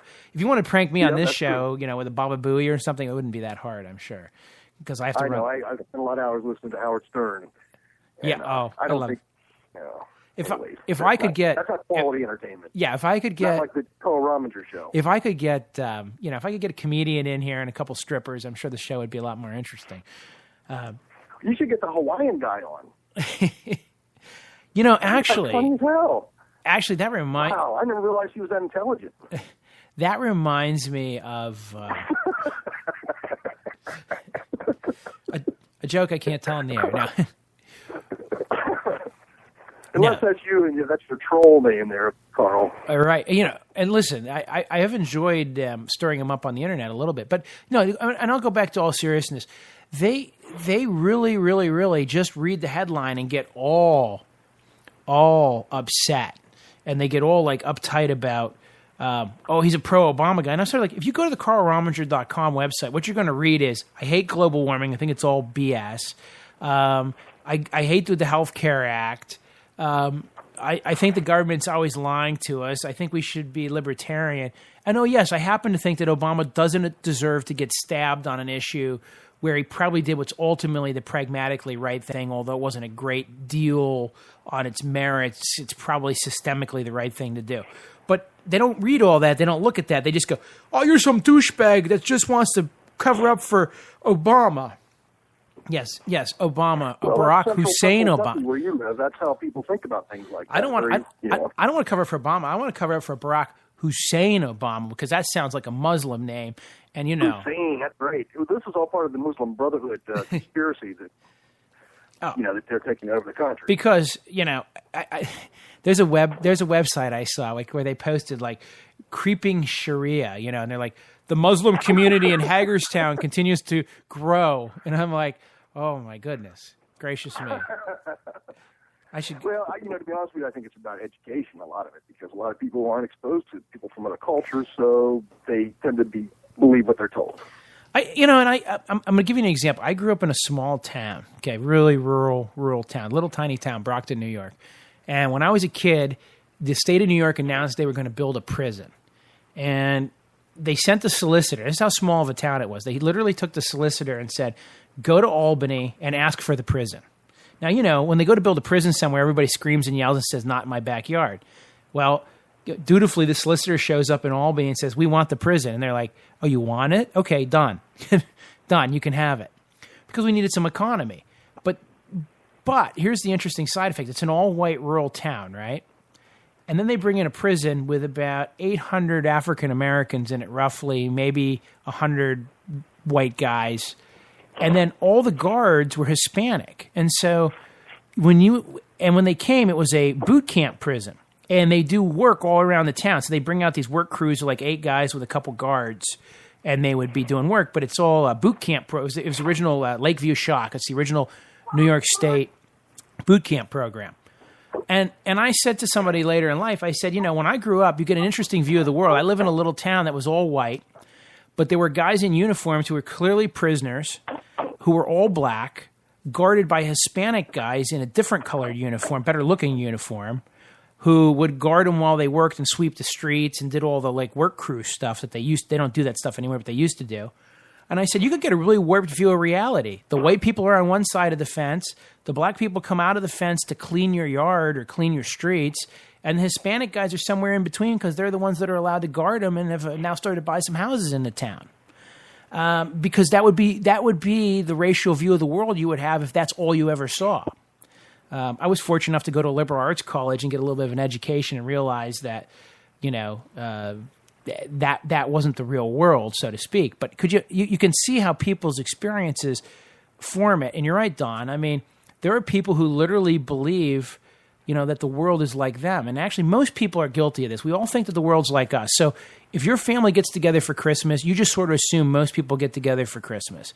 If your family goes to youth group every Wednesday, you pretty much assume there's some heathens out there that most people go to youth group on Wednesday. And we tend to believe that the patterns of our lives are very normal. And the reality is we all represent a small fraction of the world. I think when you travel and you meet people from other places and you befriend people who are from different cultures, you learn really that all those things that seem so vastly different about us are really not that big of a deal. We're really a lot more similar than you think. Guys bitch about wives. No matter what culture in the world you come from, that's a universal. Guys always bitch about their wife. It's a normal thing. Well, I mean, it's obviously why. It's obvious why. I mean, come on.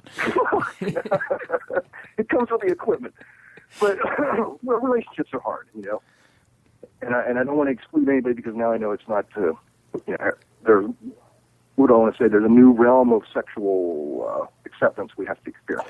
Oh well, the whole gay marriage thing is fascinating to me because I don't really care. I bet it is. Yeah, I know. It's crossing my fingers for years now. No, I've never really cared. In fact, I went on Bob Durgan one time and he had me on, and he was all upset because a bunch of school teachers around the country were coming out and, who were gay and coming out and saying, I'm gay and doing like student presentations or something. And he's saying, shouldn't be doing this. It's not right.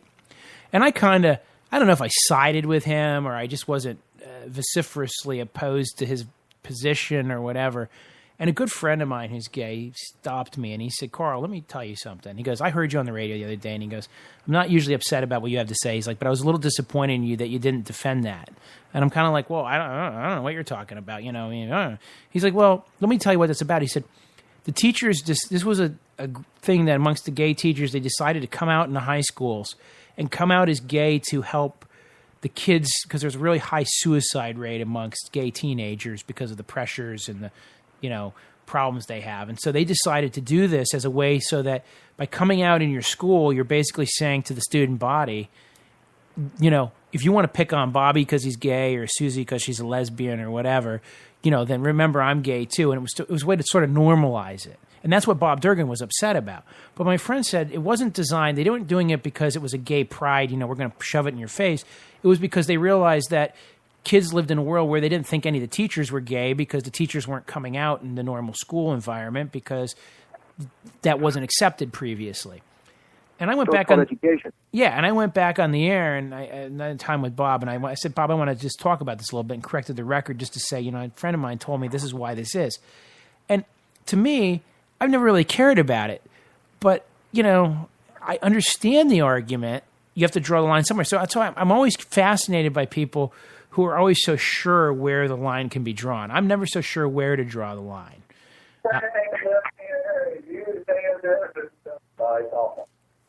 Hey, we got another caller on the air. Caller number 3. Who are you? I don't think caller number 3 is coming through very clear.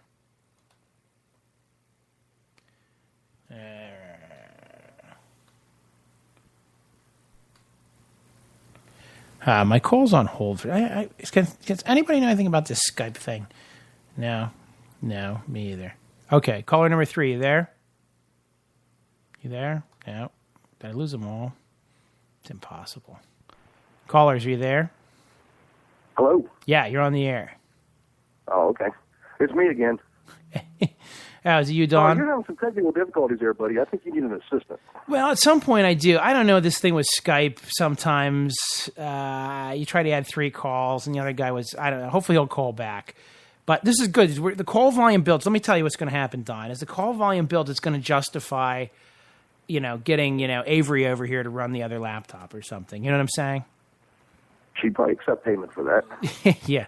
Well, she's not gonna like what I'm paying her with, but she'll be happy. Small change, I guess. Yes, I'm gonna give her all pennies and out of the rolls. You just take this bag home with you, but anymore it's no fun, because in the old days you could screw somebody by giving them a bunch of pennies. Now they just go to the Giant and throw it in the coin store and they're done. So it doesn't have the same, I know that he's gonna be pissed and sitting at home with penny rolls anymore. It just doesn't work that way. Do you remember the old days? I'm sure you're old. Well, hell, you're old as dirt, so you'll remember rolling coins. The young kids out there will not remember this. Your mom or somebody goes and gets the coin rolls, and you take that stupid jar of change, and you go, okay, we're going to cash it in, and you had to load every one of those stupid things, take the ends, take it to the bank, and then they weigh them, and then they give you your cash. Now, I just fill up a jar with coins, and I just go to the members first and dump it in. Or if I'm going to go shopping at the Giant, I dump a bag of change in there, and away I go. But what do I know? Yeah, that's my slush fund. That's how I support my drinking habit. Yeah. Well, now wait a minute. Change from the couch. You like to make fun of drinkers. That's surprising that you drink. Or maybe that's just projection. I could be your psychologist. Right. There's no psychology. I could be. Complicated. I could be your psychologist. What do you think? What do you think makes you so screwed up? I mean, what in your earliest origins do you think is screwing you up? No, I have to laugh because when I got home today, I'm like, oh, hurry up and take a shower before the show starts. And my wife is like, oh, you got to clean up for your date with Carl. Well, actually, I was going to say something to your wife on Facebook because I saw that she posted that she's very proud of her husband about something, and I was like, you're proud of your husband? But I said, nah, I'm not going to do that. Your wife doesn't want in on this. All right, so what do you think about this Looney Toony little girls out there in I don't know, Arkansas? I know nothing about that. Well, yeah, and there was a topic I did want to mention to you though, because the Patriots seem to be the buzzword of the day today, and we never really mentioned the Patriot bikers who are going to be protesting the Westboro Baptist Church at Maya Angelou's funeral in Wake Forest here in North Carolina. How do you feel about those guys? Yeah, so now wait, repeat that so I understand the fact pattern. Okay, the Patriot bikers are going to block the Westboro Baptist guys. The God Hates Fags guys. Yeah, isn't their leader dead now? Are they? But they're still running around. Yeah, well, of course they didn't want anybody to protest his funeral. But anyways, I think it's interesting that those guys who are patriots said that they want to do it to protect her, the First Amendment, but at the same time, they don't agree with her at all. Right. And I'm like, what the hell's not to agree with? She's a freaking poet. Well, how is that? How is that somebody you don't agree with? I like her use of soliloquy. I mean, what do you think? The thing with speech, anything involving free speech or arguments about free speech, is that anything worth worrying about, it has to be something horrible or terrible or just inappropriate. It's why the Ku Klux Klan or some hate group is always the center of these cases, because most of the time nobody really cares what anybody else has to say. It just has to get so offensive that finally you don't want your kids hearing it or you don't want them exposed to it. But I always feel like free speech is another one where people are usually guilty of, I think I should have absolute right to free speech until I really don't like what the other guy's saying, and then that's somehow crossing a line. So, if I come out to the town square and I preach about Jesus, well, then I should also be allowed to come into the school and teach about Jesus, and I should be allowed to go here and there and talk about Jesus. But if I happen to run around the town square talking about Satan and joining, Carl's dark art church and this sort of thing, and and using a naked woman as an altar and all the fun things that comes with Satanism, I would not be in. Everybody would be like, "Well, you can't let that guy in a school." Like, well, wait a minute. You wanted to let Pastor Bob in? Why can't Carl come in? And so again, it's one of these issues where the eye of the beholder just controls people's belief structure so much. And then when you add the emotional overlay of like, a dead soldier or a wounded veteran or, any of those overlays, it suddenly like multiplies the effect. I was saying this, I may have said this on the air here before. I used to do this list serve where I had emails go out to like 5,000 or 7,000 people every day with news articles and the law in them. And it didn't matter that it was a bunch of legal people reading legal news. If the thing was like woman sues over bad boob job, that thing got 5 times as many views as every other article, because we could track every click through, daily for like the metrics. Excuse me. There's something weird about human nature. And so it seems to me when stories cross 2 or 3 lines simultaneously, they really trigger. Or if they have funny names that fit. So remember John Wayne Bobbitt? I always think that John Wayne Bobbitt would have not been as big a news if the guy's name wasn't Bobbitt, right? But that's a good point. True. Those are the semantic consequences, or those are the consequences of semantical chance when words just happen to line up the right way, or something, or there's a prurient and serious thing at the same time. So you can sound serious but still be prurient, or things have cross appeal. It's just weird how that works on the human mind. So I don't know. I digress. But so that's my best answer I have. Is I'm not sure I know what the right answer is with these bikers. I know that the Westboro Baptist Church is just I mean, they're just slugs. And they should probably just be shot for being as horrible as they are and for doing the stuff they've done. On the other hand, they're sort of like the test of a free society, right? As long as those idiots are still out being idiots, then we haven't completely lost our Constitution yet. I think that might be the answer. Caller, you're on the air. Hey, Carl, it's Chris. You lost me earlier on the phone. Yeah, your connection's much clearer now. Okay, I'm still in my car and on my cell phone. I don't know what happened, but So what's the latest topic? Because I just missed that whole block now. Oh man, we got Don Stevens on. We're just picking his brain. Oh, okay. What are you guys talking about? Well, we're talking about Don's childhood, basically the bad things that happened to him, around the house and that sort of thing. Okay. No, seriously. We were just talking about the Westboro Baptist Church and those crazy people. Westboro Baptist Church and the bikers who were protesting and free speech and all that good stuff. Okay, gotcha. Well, yeah, I don't even know where to begin with free speech, man. I was synthesizing that the problem with free speech is that it's usually in the eye of the beholder. So everybody wants to say what they want to say, but they get really upset if they're offended by what the other guy said. Well, yeah, and I think you saw that on your Facebook when I made the comments I did. A lot of people got all fired up, and I still stick to my guns that if you're going to sit back on Facebook, and say whatever you want, it'd be a hell of a lot easier than going to Afghanistan.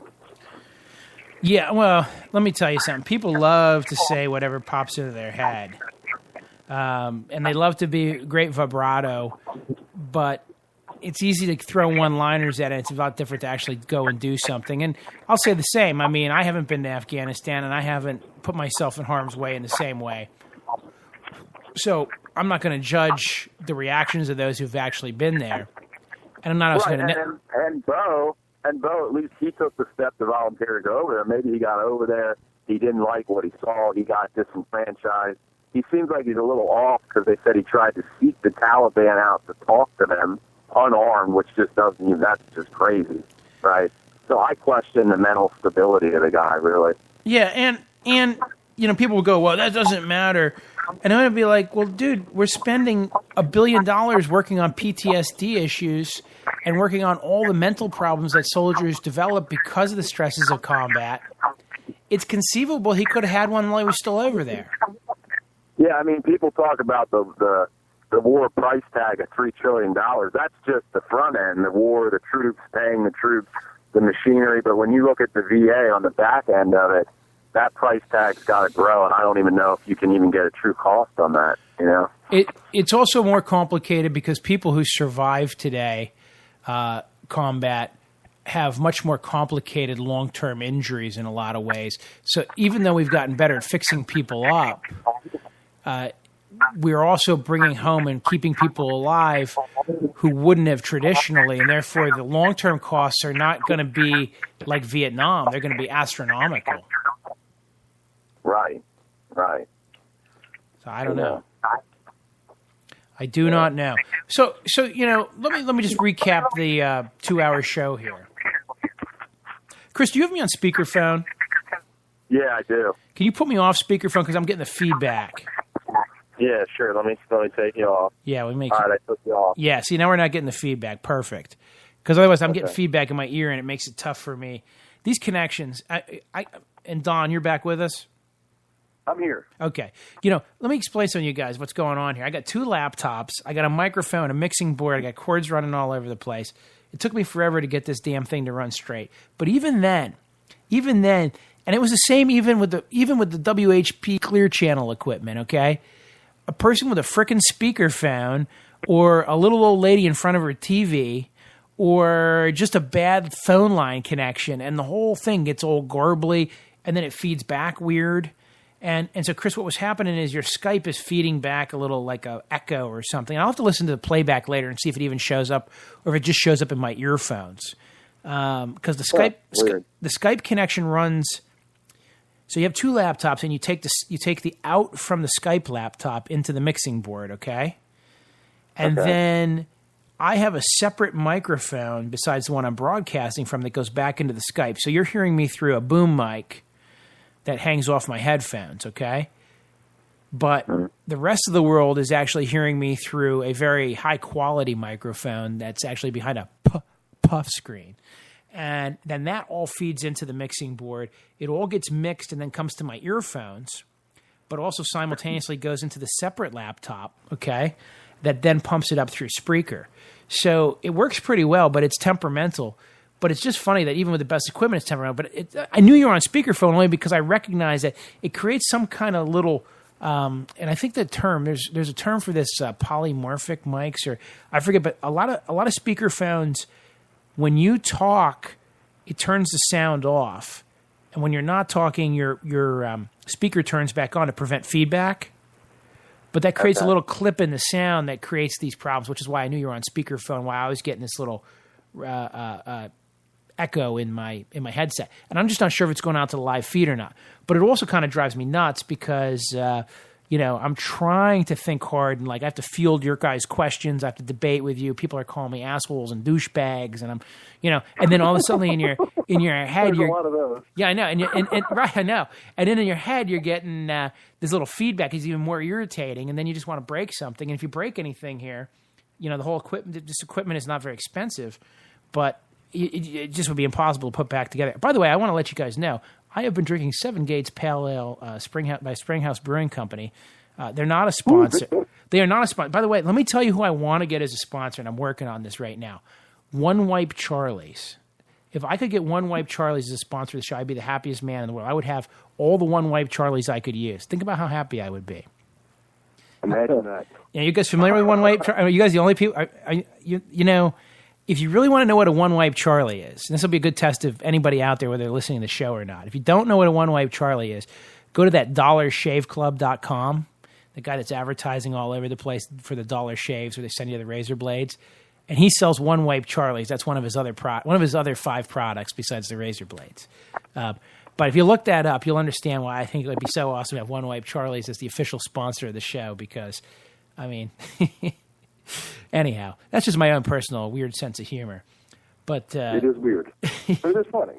Well, you know, I try. But you know who you should get on, Carl? You know who you should get on the show? No, but tell me. I'm sure you're about to. Carl Silverman, the guy that's like the atheist. Oh, yeah. He would call in. Absolutely. I know Carl. And we could debate a little bit. You know, I could pretend there's a God, and he can pretend there's not a God, or we can switch around. Yeah. Well, that's I want to come to that one. Silverman, by the way, is he called me one time back when I was doing the legal show with a great question, which was, if property is abandoned, you know, can I just take it?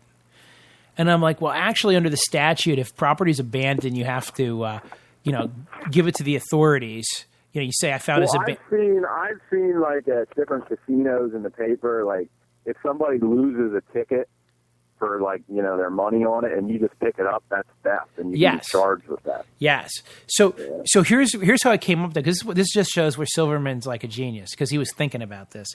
He went down to some courthouse or public county something somewhere where they had a creche set up. And he's like, hey, you guys got to get rid of that. And they're like, oh, we don't know whose it is. They just left it there. It doesn't belong to anybody. We don't know whose it is. So we didn't put it there, and we're not condoning it, but it's abandoned property. That was kind of like the letter they sent him back, So he wanted to know about abandoned property. And I'm like, well, you can't just take it home with you, but you're entitled to take it to the police station. So I guess you could just pick the manger and the creche and all the little camels up and the baby Jesus and load them in your car and drive them over to the police station and be like, hey, I just found this abandoned property at the county courthouse. And I'm like, there's nothing they can do to you.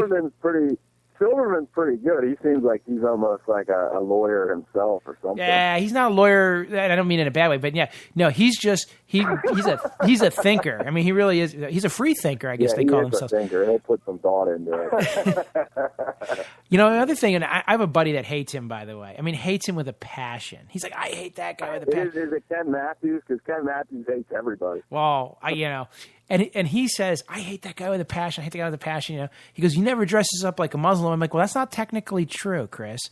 And it's different, Chris. I go, it's not technically true, because actually he was dressed as Jesus and his buddy was dressed as Allah when they got assaulted in the Mechanicsburg Parade a number of years ago, if you guys remember that or not. And I was like, so wow. It's not fair to say that they won't dress up as Allah. But I did notice that Carl let the other guy dress up as Allah. Carl, I have 2 recommendations. I think we should take your show on the road. The first thing we should do is when the KKK has their annual walk in Gettysburg, we should go down there just to talk about free speech and actually talk to some Oh, my people. God. Listen, we can so take the show on the road. Now, the broadcast quality goes down a little bit, but we can literally broadcast off a handset. Okay? And the second thing I think we should do is you should invite Ken Matthews and me, and we'll set up outside somewhere waterboarding, and you can waterboard both of us, and then you can ask us afterwards if we think it's torture or not. I would be happy to waterboard somebody. I mean, I've never had the opportunity to do that before. Do I practice? A lot of people say, oh, it isn't that bad, and then I saw some conservative talk show guy in New York let him do it to him, and then he couldn't even last like 20 seconds, and now he said it's torture, Well, the answer is, I imagine it actually is. I've actually volunteered. I would be happy to let somebody tase me as an experiment. I'm happy to do that. I for some reason that scares me, because I heard that's pretty vicious, man. I hear it is too, but it's either that or pay money, and I figured it'd be free and just try it and see how it goes. Yeah. No, but what do you think about the KKK annual event? I mean, that's a big free speech issue right there. Well, listen. I told you those mopes are just proof that the First Amendment still exists. Okay, they should. Right. They're just like I said about the Westboro Baptist. They're a bunch of slugs. They're backwards. They're idiots. But they're crazy. They're crazy. But the fact it's important that we defend their rights because you never know. I love defending their right. I don't love defending what they believe in. The problem comes back to what we said earlier, what I said about free speech, which is most people cannot sort out the difference between what they believe in and what free speech is.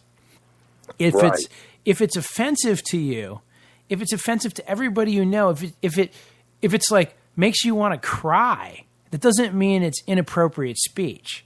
Right, and we got to be careful with that. You know. And by the way, it is 9 o'clock, so I could cut you guys off at any time, but I'll go for a few. We're going to run over for a couple minutes, folks. So last chance to get on the air, 717-916-5189.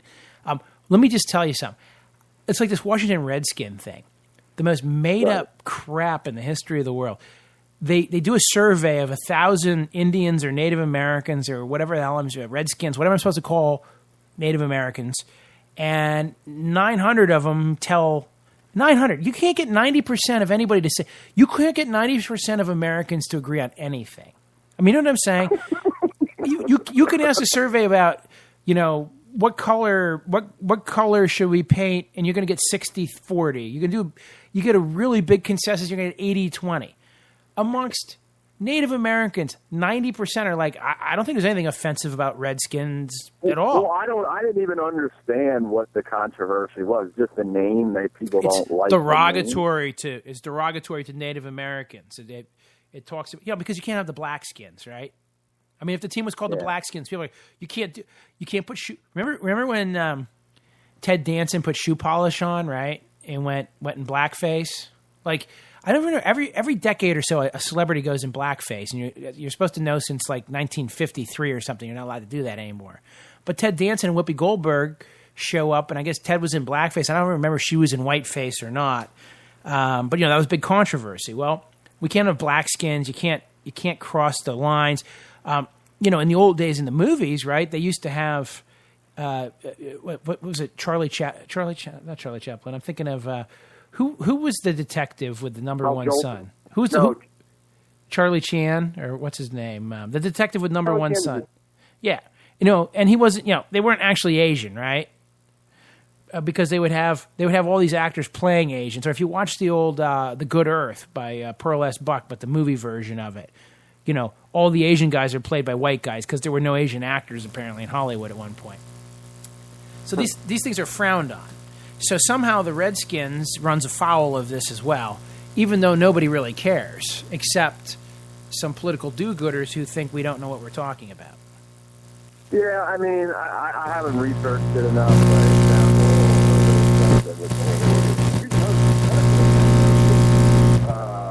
Make people aware.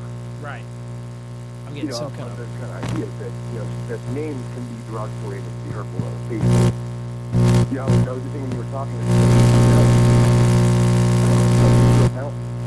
still called that. And there's actually Eagle Mountain State Park there. Google that. I think it only becomes the hateful speech like that only becomes a crime when it's directed at a person. Right? Yeah, I agree. Like an individual, like I'm going to go to Giant and harass a black guy and drop the N-bomb at him specifically. Me doing it at his job. Yeah, it becomes actionable. You're harassing somebody. All right, gentlemen, I'll tell you what, I'm going to wrap this show up, and I appreciate all the callers we had tonight. We're going to be back on Sunday, 6 to 9, 717-916-5189. You can hear the show at carlrominger.com. It automatically turns into a podcast. And go out and buy my new pretend sponsor, One Wipe Charlie's, if you get a chance. All right, guys, have a great night.